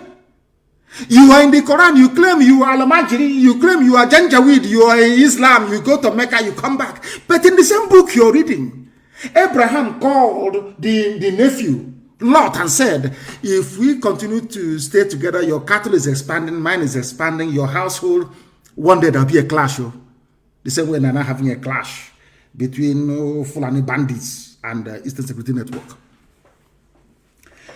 Don't you have the Bible? Don't you open your Bible? All of you claim you're religious, isn't it? Those of you claiming one Nigeria, let's say they're seceding. I want you to please go and open your Bible. As foolish as you are, open your Bible, open your Quran this morning. In the zoo, open it. Abraham was related to Lot by blood. By blood, I said by blood. At a time, Abraham said to Lot, his own flesh and blood, if we continue to stay this way, your headsmen will clash with mine, and there'll be trouble and bad blood between us. In order to avoid it, please, you are my own brother, my own flesh and my own blood. Let me divide this land into two. You, first of all, take one, and I will take the other one, that peace may reign. It's in your Quran, isn't it? But you want one Nigeria. Can Nigeria really contain all of us? The answer is no, because Nigeria was created by Satanists, a demonic white man and a drunkard, a deranged white woman. You will never learn, will you? Here we preach the truth, the whole truth and nothing but the truth. You may not like it, but eventually you come to appreciate it. And I want to warn that Eastern Security Network do not issue any telephone threats to anybody. We don't threaten anybody. Our job is to defend our land, not to threaten anybody. If you have received any calls from a few pranksters, maybe it's April Fool, talking rubbish on the phone to you, please ignore them. It is not Eastern Security Network. We are the most disciplined, standing defense force we have in the whole of Africa. Disciplined to the core. Disciplined to the core. Our job is to repel the invaders into our land. Nothing more, nothing less. This US report reminds me of what the UK did. They profile you for destruction. The same way they profiled Biafrans. They caused the coup. That the reason why Nigeria is not going forward, so that they may slaughter us. The same thing they're doing today, saying that there is banditry in the southeast. When they fail to say it's the Fulani people coming to kill us and funding ourselves. I want to make a very special announcement, please. Please, please, please, please, please. All those raising funds for ESN must remit such, because we are fighting. You can see we are fighting on multiple fronts every blessed day, defending our land. We need it. We need support and help every blessed day. Any bullet we discharge doesn't come back. We have to buy another one to replace it. It's common sense. You know, we are black people. I need to explain this so we can understand. We buy bullets to defend our land. We buy guns and everything. Any bullet you fire, that bullet doesn't come back again. You need to buy another one. Just to have that in mind. If you have raised funds for ESN, you must remit it, please. Or else I'll announce your name on air. And I don't want to do that. Once you have raised funds, please try and remit it to us. And you must not raise funds unless you are permitted or authorized to do so. And I also want to announce this very morning, we have a UK national coordinator. Her name is Mercy Slater. She will be assisted by her husband, Mike Slater. Our UK national coordinator is Mercy Slater. And Mike, two of them, should I say, our sister will run our family in the UK. When she comes to you, you must give her your fullest attention if you're a principal officer in the UK. We are a disciplined organization. If you're not prepared to take orders, you resign. We will gladly accept your resignation. You must listen to her. She is now the one in charge. I presided over a meeting, a handover meeting between herself and Dr. Lois Okachi, and that went smoothly. That went very well. She is now in possession of IPOB UK family, one of the strongest in the world. Before, where they went wrong, I have no idea. But I do hope that with the help and grace of God Almighty in heaven, Mercy and Mike Slater will do a very wonderful job to make sure that the British government understand that we want to leave the contraption that they created called the Zoological Republic of Nigeria. Very important announcement, please. Very important announcement. And the police are always fond of parading people. They go, they arrest people, they parade them. They arrest, they parade. They arrest, they parade, softening our land for the invasion that is to come from Fulani Janjaweed. And I want to warn every governor, every person, every idiot in the East. That thing you're looking for, you will get it. All these people you are arresting, you must release all of them. All of them must be released. That thing you're asking for, you're going to get it. You will get it. Now, let me tell you something. Nigeria doesn't have the army to fight on 4 fronts. That is a fact. That is why Tinubu is begging them to recruit, 50,000 or 50 million people to go and join the army. If it is before, they would have sent, they would have announced operation whatever rubbish and marched down to the east. They can no longer come. Because as I told them, once they move the bulk of the army from Bauchi, and from Kaduna into the south, every vagabond will take over every space you have in the north. They will have no home to go back to once they're defeated. You must understand this very clearly. That is why everybody must rise up now. There is no army in Nigeria. Stop being afraid. It is the journalists that is making you people afraid. The journalists in the zoo that are the ones making you afraid. And thankfully, their land has been taken over as well. Yoruba journalists, they are the ones instilling fear and cowardice in people. They need to be very, very brave. That we may all be free from the ravages and the excesses of Fulani Janjaweedism. Keep parading. One day we'll parade you. Keep parading. Something happens, you go to the village, any young person you see, you arrest and you take to Abuja. You arrest and you take to Abuja. I know Britain is assuring you nothing will happen. You know, you can see the report from the USA. The world, they will suppress the news. The world will not know. We will call them the criminals themselves. That's what they are doing. And you think you will succeed? What is behind us is greater than all of you. And you will soon find out. One thing, I don't care what others are doing. That's their business. If they want to be slaves to Fulani, bye-bye to you. But you see the land of Biafra, we are going to be free. And there's nothing any idiot can do about it. It doesn't matter how many armies you assemble against us. We are going to be free. And with that, we are now going to open our lines very, very briefly this very morning to take your calls. And as always, these calls will come via signal, please. As I've told you, I don't want our commanders on the ground to use a direct phone. I've told you this before. If you use a direct phone, they will track you, they will trace you, they will get you. I don't want you to use a direct phone line. Let people call you on signal, and that signal line cannot be the data line you're using. That's what they brought in NIM. If you don't know, let me tell you. I have a caller on the line. Can you hear me? Your name and where you are, please. Yes, Mazi. Good morning, Mazi. Good morning to you, please. Your name and where you are. Yeah, this is Jim D.K. from Kanu, Texas. From Texas, please raise your voice for us. A lot of people are listening. Raise your voice for us, please. Go on. Mazi, Mazi, can you hear me better? I can hear you now. Please go ahead. Thank you so much. We can experience, we see what is going on, and we know the outpour of emotion from all these things that are happening. I also want to lend my voice to what you have said this morning, having listened to all this, to our, my fellow Biafrans and all of us that are fighting this cause, to not feel discouraged. And our Oduduwa brothers, sometimes we feel like they're with us. Other times, personally, I feel like things are not, coming on along the way that we expected from them.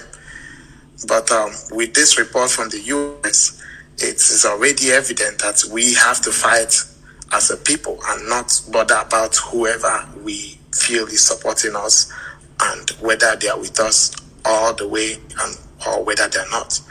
So, Mazi, supporting ESN is a duty that we all have to do. We all have to continue to provide our support and make sure that we do it to the point that we achieve the freedom that we have all waited so long for.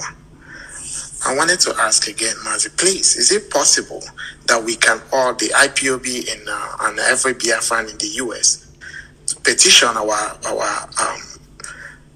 whoever we can, to get this message across to them that what this report that they passed is not what the situation is, with all the evidences that we have in hand, to support this march towards freedom. And as well, when the 1 million man march that we have already, put a message across to the Washington happens, it will be much easier for us to communicate to the US that this report and everything that is coming out from the zoo is all stage managed just to bring down the struggle of people that have so yearned for freedom. So that's as a question and as well a suggestion. Let me come in here. It's something that we expect all of you in America to do, because in America they respect votes. They respect votes a lot. We are many in America. Biafrans, we are close to 1 million people in America, if not more. If we add Oduduwa to it, we are pursuing 2 million people in America. We must go all out in force to let the legislators in America know, the lawmakers, because there are good ones amongst them, to let them know that this wishy-washy report from the State Department is a lie. We call it a lie. America should send an independent fact-finding mission to Nigeria. We must make them understand that the ambassador is a corrupt woman. In Abuja, she is corrupt. We must be blunt and bold to tell them that the State Department Africa desk is not fit for purpose. It's not fit for purpose. They are liars and they're deceivers. And they're deceiving American people. That is how we bring to the fore the issues bedeviling the zoo called Nigeria. Because Britain is very clever. Very, very clever. They know how to do this. Very, very clever people. They will go and use the status of their special relationship with America to twist every narrative. That's what they do. Look at them saying that there is a ransom taking in the Southeast when it's a lie. They did not cite one example.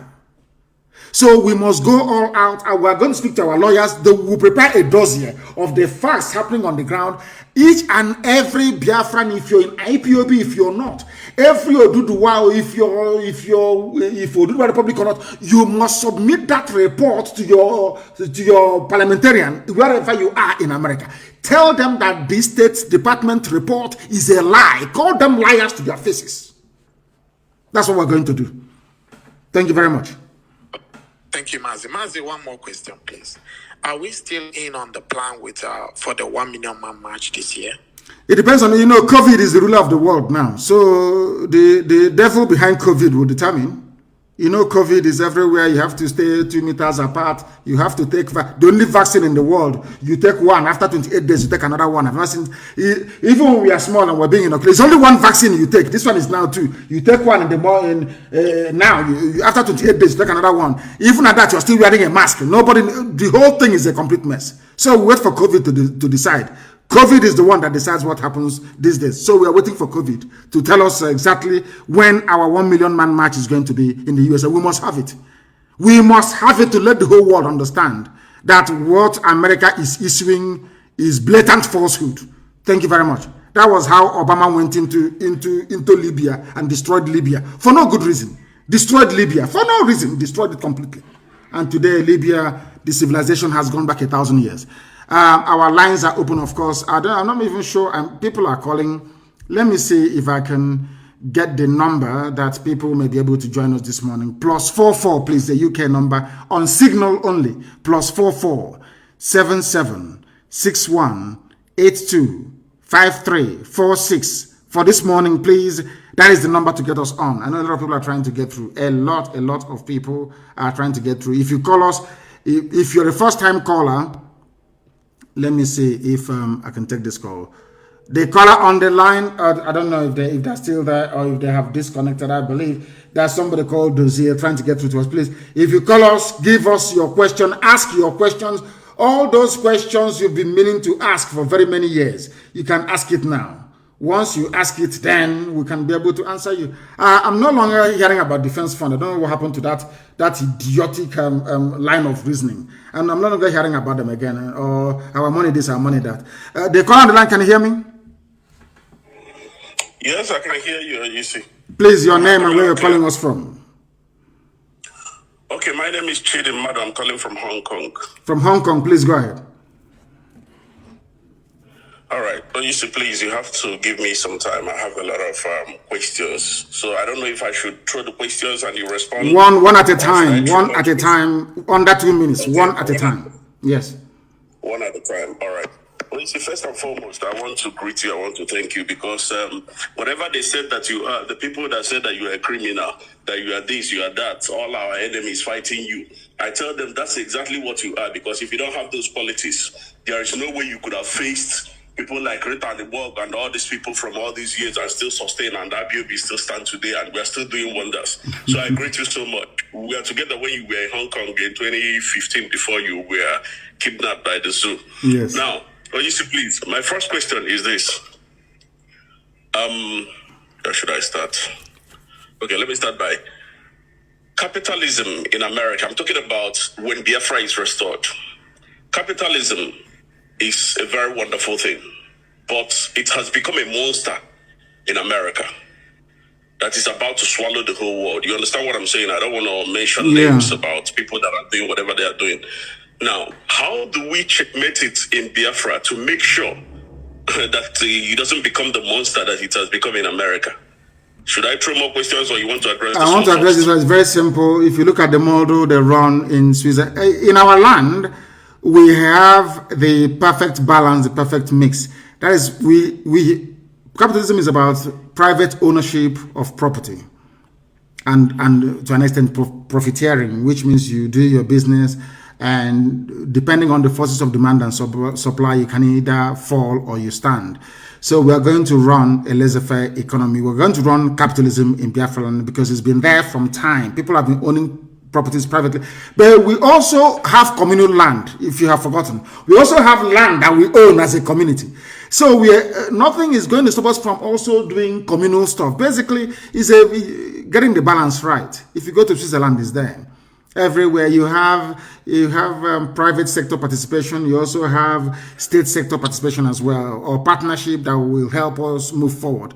We are going to get the blend right. Don't worry about that. We're not going to have this rampant, should I say, unconscionable capitalism where people will now build roads and charge us however much they like. That's not going to happen. The state will still participate in certain areas or aspects of our life, but in the main, we are going to be a capitalist economy. Next question, please. All right.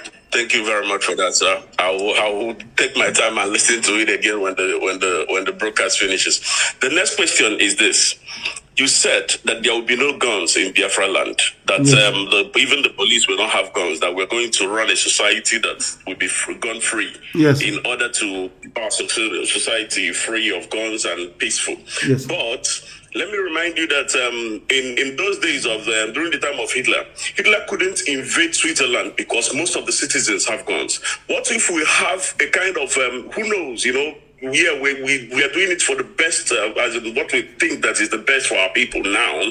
But something might arrive tomorrow, or something might come up tomorrow that will rebel against the people or be a threat to the people, that the people have to defend themselves, that their government may be kidnapped or hijacked. You don't know what will happen tomorrow. Is it not better for every citizen to be mandated to have a gun with stringent rules than to be defenselessly hoping for our government to defend us? What if something goes wrong in the future that will warrant that the citizens have to stand up, just like the situation that we find ourselves now? Now, yes, in a normal situation, when the zoo Nigeria breaks up, to the east we are going to have our Amazonian brothers to the east, to the west our Oduduwa brethren, to the north we are going to have the Middle Belt or Kwarafa Kingdom or whatever you call it. Even if you look at the history of Africa, we are not known for invading each other because we are tribal beasts by nature. We don't go outside the boundaries of our tribe to go and invade somebody else. Nobody's going to come to invade us unless Britain wants to come by air to invade us or to come by sea. So I do not see any external aggression per se, bedeviling Biafra. I may see foreign invasion. The reason being why we cannot have guns everywhere is because we are a bit funny. Our people, we are a bit funny. If we have a police with gun running all over the place, the same zoo mentality will go into us. But we are going to have compulsory military training for every citizen. If you want the model that I would prefer, look at the Israeli model, for instance. When it comes to setting up our defense, we are going to adopt the Israeli model. Everybody is going to be trained. Once you live in the outlining areas where there are palpable threats, then everybody will be armed. But inside, nobody is going to be armed. That's what I'm saying. Only those who are legally required to do so, because we don't want dictatorship in Biafra land. I don't want tomorrow maybe you become the prime minister of Biafra, you send troops to go to Ekotep and open fire. It's not going to happen because there will be no troops to send there to go and open fire on anybody. That is why they cannot have guns. But in all our outlining military posts, our garrison, in all the garrison towns, of course, are going to be guns. Our armies will be well equipped. But we are going to have more in reserve than the regular army. Exactly, is a good thing you mentioned Switzerland. In terms of the response of the populace, we have the Swiss response, yes, where everybody is trained to have a gun. But they are not. We have armories where citizens can go in and take guns once we are under threat. But if we are not under any external threat, then it's not going to happen. But if anybody thinks they're going to be the prime minister of Biafra and you issue order, when people are protesting, you issue order, go and shoot them, police barricade, all that rubbish will not happen. People are going to protest. If they are angry enough to burn down the government house, so be it. It is the duty of the government to listen to the people, not the people to listen to the government. It's not going to happen in Biafra land. Thank you very much. The next one, please, and perhaps the final one, so that can come in as well. Okay, all right. I don't even know which one to pick. Okay, let me go with this one. I hope I will still get you next time so that I can answer the questions. Of course. Now, this issue of all over the world, I don't know, this religion brought to us by the whoever that brought whatever they brought, the Arabs, the Europeans, and all whatnot. What do you think it will be our way of office taking, like to take oath of office in Biafra land? In my own opinion, I would prefer that we will use our ancient offer to take oath of office in Biafra land, because this Quran and this Bible have failed us in Africa, that everyone take oath with these things and still go into be as corrupt as they can be. But I think with our ancient offer, and every clan in Biafra land knows what offer is. I think with our ancient offer, it will work for us better for them to be honest in their offices.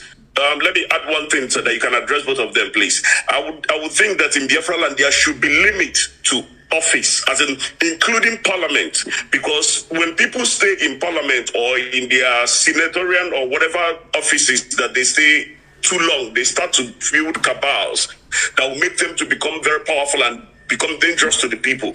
Do you think that we should have time limit, at least 2 times, even parliament or any position at all, that you will not continue? Anything you have, I'll start with the last one. Anything you have in any office you occupy, 8 years is the maximum.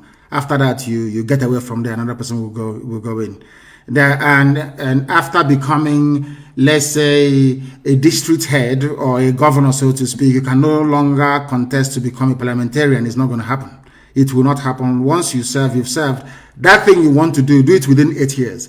After 8 years, you get out, another person will go in. As simple as that.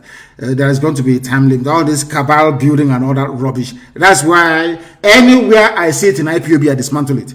There can never be any cabal in Biafra land. People are going to be judged based on their performance, based on what they can bring to advance our society, not by who they know. That is very, very critical, please. And I hope that is very clear. And regarding the oath taking, we are not going to impose any. Something of faith and religion is very deep. It has divided man from the beginning of time. People can decide to take an oath with whatever they like, but one thing I'm happy about is that we all believe in God Almighty, the creator of the heavens and the earth. Everybody believes in God, and our oath taking will be done in the name of God Almighty in heaven. Thank you very much for that. Thank you very, very much. I don't know if we have. Of course, we have a lot of people who are calling and calling and calling. Now they can. Once I accept, you can now call. Once I accept, you can now call, because a lot of people. That's the thing about Signal. You need to be accepted before you can place a call. Our lines are open, please. A lot of people are calling, and of course, the lines are being jammed, and understandably so. People are really, really desperate to try and get through to us. If you can't call, maybe I can call 1 or 2 people, because we have about only 20 minutes to remain live on. I think that may be the best thing to do. Only 8 years. After 8 years, you piss off from the office. That thing you want to do it within 8 years. The caller on the line, can you hear me? Can you hear me? The caller, they cannot hear me. They are doing something completely different. They are not paying attention, and that is what I don't like. There is always a time delay between here and wherever you are. Let me take this call. The caller on the line, can you hear me, please? Your name and where you are, if you may. For the last time, the caller on the line, can you hear me? No, they cannot hear me. She goes, they cannot hear me. Maybe they're waiting for the voice to come out. Once I take your call, please endeavor to speak. The caller on the line, can you hear me, please? Yes, sir, I can hear you, sir. Please, your name and where you're calling from? My name is Udenna Wachuku Anthony. I'm calling from India. Thank you. Please go ahead. Yeah, my question this morning, first of all, thank you so much for doing great job for all Biafran all over the world. And I pray may God Chugo Kikobiama behold you and power you more to do until we get the promised land.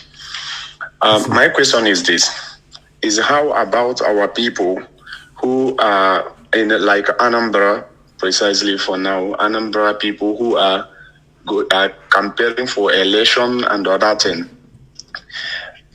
Do you permit our people to join them to do such thing, or you give our people order to leave from those campaign they are doing to face what we are focused for? We are focused on liberation. What stupid campaigning are we doing? What stupid, useless campaign? There are people who argued, and quite convincingly, of course, that we should participate in elections for the simple reason that if we participate, then all these criminals that are imposing on us will not be there to make our life doubly difficult. Because right now in Biafra land, we are always fighting 2 constituencies. One is Fulani, in fact 3, Fulani bandits from abroad, Fulani bandits in Asorok, and Fulani bandit stooges in government houses all over the place. That we should reduce the number of fronts that we have by making sure that we put people in power. But the thing is that you put them there, they rig the election, you talk, America will issue a statement saying that the election was legitimate. So we don't know yet. That debate is still ongoing, and DOS will debate it extensively with the Parliament of the People and then recommend the way forward. As for me, my recommendation is that we do not participate in any stupid electioneering in Anambra State. For now, for the time being, that is. Thank you very much. We are focused on freedom. I have another announcement to make for people who are living in India, because I know most of us are listening to today's broadcast. I urge every IPOP who are living in India to try as possible in April in April 11 to join in our broadcast, in our supporting of ESN. I urge everywhere, wherever you are in the Indians, Africans, Biafrans, and whatever you call yourself. You people know what Indians are doing to us because we don't have a nation. That's why we are sustaining our people. Police of Indians are killing our people. I urge everyone today to join us that very day to support ESN so that we get our home, so that we get our promised land. Thank you so much. And I use this opportunity to thank our leader in India here, Mazi for great work he's doing. Thank you very much. Thank you very, very much for that. India is doing wonderfully well, I believe. Very, very critical. Somebody is saying it is very important that I call them. We shall see. I will call you. The caller on the line, can you hear me, please? Your name and where you are. Hello, good morning, Mazi. Good morning to you, please. Your name and where you're calling from. Okay, my name is Eyufame Erumosele Ebiremole. I am in Gudomigodo, Biafran. Wonderful. Please go ahead. I want to thank you so much for all you have been doing. God bless you. You have been doing so much well. I have one question. Go ahead. Go ahead. We are listening. Go ahead. We are listening to you. Go ahead. Okay. Yes, we are going. Yeah, I can hear you. My name is Eyufame Erumosele Ebiremole. I am Igodo Biafran. I said, talk to me through the phone. Don't talk to me. Listen, talk to me through the phone, not through your listening device, because there's a delay. The speed of sound is about 800 something odd miles per second. So I'm very, very far from you. Before you can hear my voice on the system, it will take a few seconds. But on the phone, it is direct. As you can hear me, the world is hearing you. Please go ahead and say what you want to say. Okay, we are going to have a referendum. And in Gudomigodo, we are kind of divided. Some say they want Biafra, and some say they don't want Biafra. So what if those... Go ahead. Can you hear me? His line is breaking. Yeah, go ahead. I can say like those of us that want Biafra. Yes. What if the votes that doesn't want Biafra is more than those of us that want Biafra? So now Biafra has been restored. Are we going to have a new Igudomigodo in Biafra land? Since we are divided. Some say want Biafra, some say they don't want Biafra. So those of us that want Biafra, we're going to live in Biafra and form our own Igudomigodo and leave our borders behind. So that's my question for this morning. Then I'll answer it this way. You campaign and you go to a referendum and it goes, the majority says they don't want Biafra. Then Igudomigodo will not be part of Biafra. Because the majority will always carry the vote. It's one man, one vote, one woman, one vote. If that is, it is your responsibility and duty to campaign. That is where you have a campaign to win more people over. But I do know that if there is a referendum today, people will opt to come, Igudomigodo will opt to come with Biafra. I know that for sure, because they know that Biafra is the light of Africa and indeed the light of the world. They want to come with Biafra, of course. So don't be too despondent. But in the case where Igudomigodo turns to and says they don't want Biafra, then we have to respect the wish of the people. Whatever they want is what we're going to give to them. Then people like you can now migrate towards the same Edo. I think Ibuakre is naturally Biafra anyway, which is Ewanke. Then you move slightly to Ewanke to be part of us. As simple as that. And I'm sure Ubiaja, which is Eshan, will come with Biafra anyway. Yes, so you're talking about the main Bini Kingdom itself, inside Bini City. Bini Kingdom itself, inside Bini City. That's entirely up to them where they want to go. But I do know for sure that Isoko, Urobo will come, Ubiaja will come, and all the other outlining ethnic groups that will come with us. That's what I know for sure. I'm not sure that Bini City itself would come, because Biafra will be a republic only if some special arrangement can be reached, because Biafra is going to be a republic in every way. Every man must be born equal before God and before the law. Okay? Okay. Thank you very much. Thank you so much. Thank you very, very much. Igodomigodo is also with us, of course. Biafra is ever. Forget about all the nonsense that some media say, we are Aborigine of Cross River and of this. I feel sorry for them. But men at work, even in Akwa Ibom, men at work. Biafra is everywhere. There is nothing anybody can do about it. Are they going to arrest us? Yes. Are they going to do all these things? Yes. But in the end, Biafra will come. And as they're arresting us, we're also arresting them. Mind you, we're also arresting them. And in the fullness of time, you will see evidence of that. They call on the line. Can you hear me? Yes, I can hear you, Mazi. Good morning from India. Good morning to you. My name remains Mazi Okebaram Chidozie. Mazi, I don't have a question. I just have an announcement to make. Though one of our brothers from India has called, but Mazi, the reason why I'm calling is to urge you, because to be honest, we are putting work on the ground regarding our fundraising event on the 11th of April 2021. That is next week Sunday. And Mazi, the fact is that we can't have that event without you speaking to IPOB or Biafrans in India.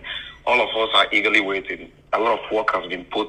Our brother that called thanked our national coordinator, Mazi Okechukwu. We are doing marvelously well to bring everybody of Biafran origin, all the communities of Biafran origin, we are reaching to them and make sure that everybody is involved in that event.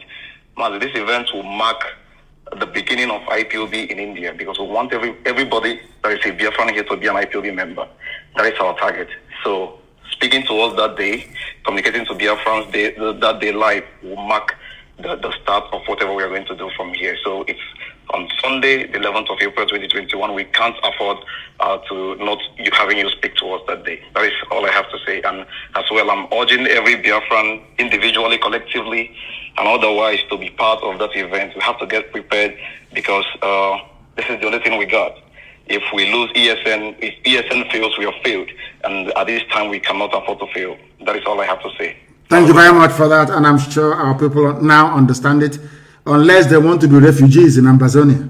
And Amazonia, there's also a war going on there. Unless maybe we want to go into the sea and drown. You know, if you don't support ESN, the next option is that you will go, they will take your land from you and you go on exile. If in doubt, ask my Yoruba brethren. They will tell you, those of them who are in the Republic. The caller on the line, can you hear me? No.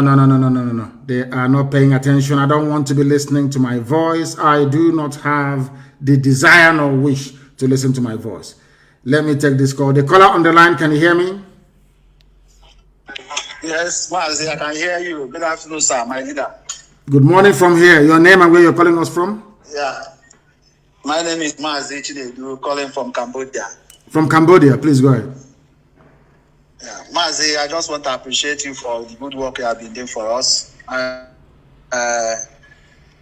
just want to also contribute to the person that was asking about the people from Igodomigodo. If the people that disagree to go with Biafra, the Biafrans will be more than them that accept that they are Biafrans.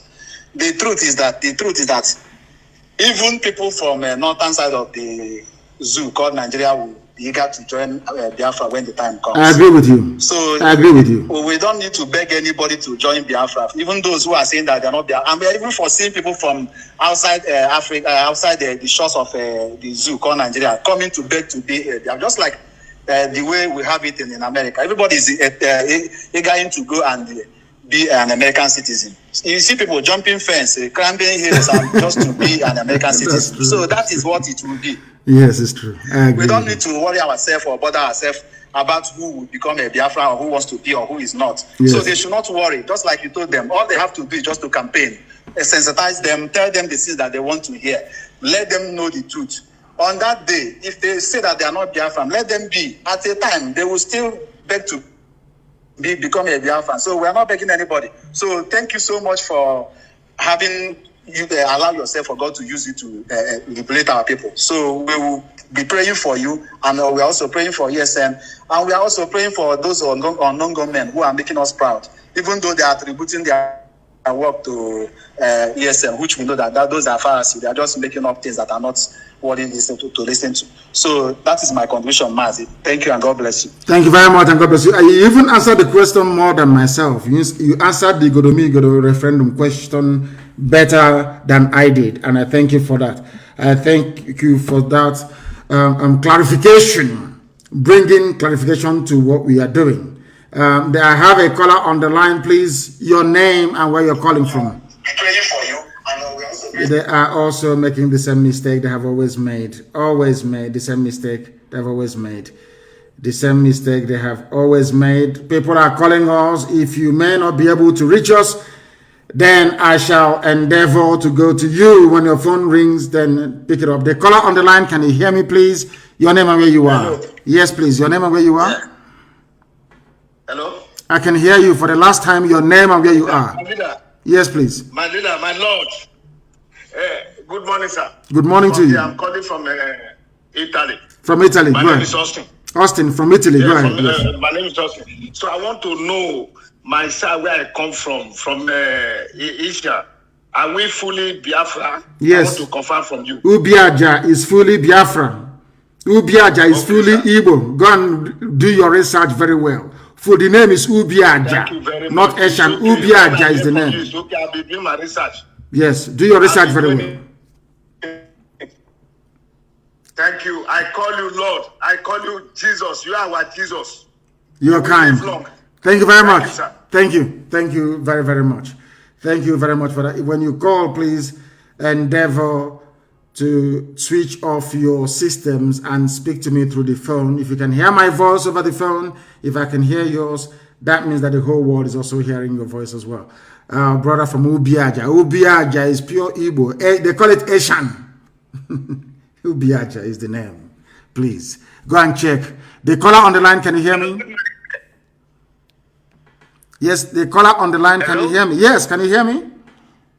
Yes, I can hear you, sir. Please, your name and where you're calling us from.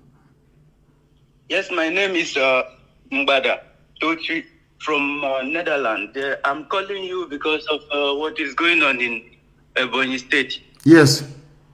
Go ahead. So, the Umahi is trying to divert the attention of the people from what he's doing to our people there. He's actually committing ethnic cleansing. That's what he's doing. This is clear. I wish I can hear you louder because since I pick your call, I can't hear you very well. So, but let me just be saying what I'm saying. Say what you have to say. We are hearing you. Say what you have to say. The world is hearing you. Umahi is committing clear ethnic cleansing in Ebonyi State, and he doesn't want anybody to hear about it. Even the first time that Channel Television went to cover the news, he threatened them. In fact, he arrested many of them. He don't want anybody to hear about what he's doing in Ebonyi State. He connived with the local government chairman there, Mr. Or somebody, to do the job, and they are doing it. He's even importing many thugs from Ondo and some part of Hausa to come and clear the people. The people are called the Zar people. So, and yes, and he has failed. My dear brother, he has failed. He has failed. I hope he is not the one behind that Fulani this thing that just happened, because there was never a Fulani attack, such attack before. Only now that there was a pressure for him to stop this genocide, that he then know that he have a hand in that ethnic cleansing. The international community was pressurizing him last week. He doesn't know where the pressure was coming from. All of the sudden, we heard that Fulani just went and attacked. So, but thank you for all the whole thing you do there. I know, and I recognize that you defended our people there, and we'll proceed them to Nsukka. We'll find them and we'll kill all of them. We'll proceed them to Nsukka, and their army is protecting them.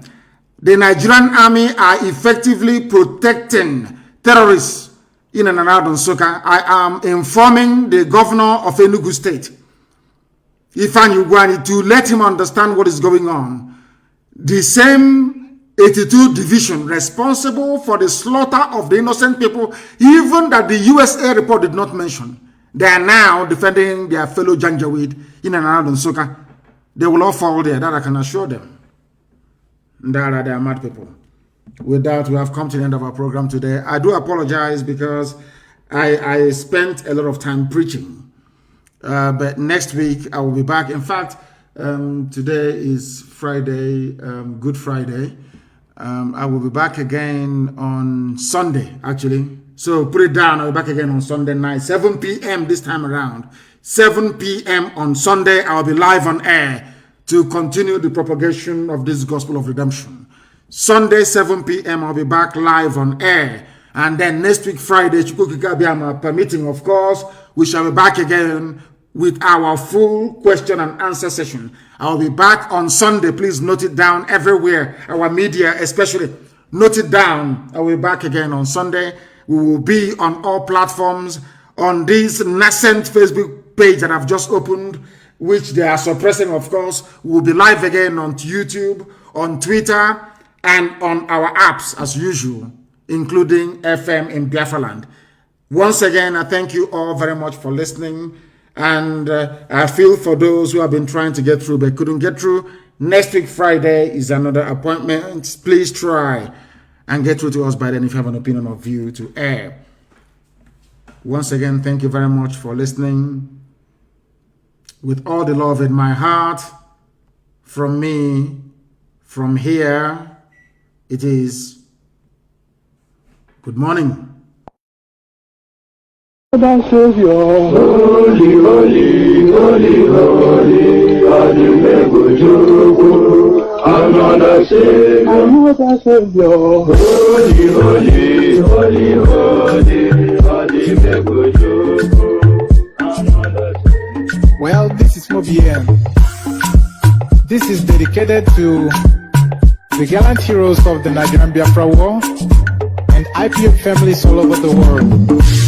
I remember the Nigerian Biafran War, in the thickness of the Biafra genocide. Hey, one man revived the vanishing hope to life. Let the great Biafran army to fight, and they were singing out. Holy, holy, holy, holy, is another Savior. They were singing out. Holy, holy, holy, holy, is another Savior. Holy, holy, holy, holy, is another Savior. Many years after the genocide, whoa, yet another great leader has risen up now. Oh, and he's leading the Biafrans to victory.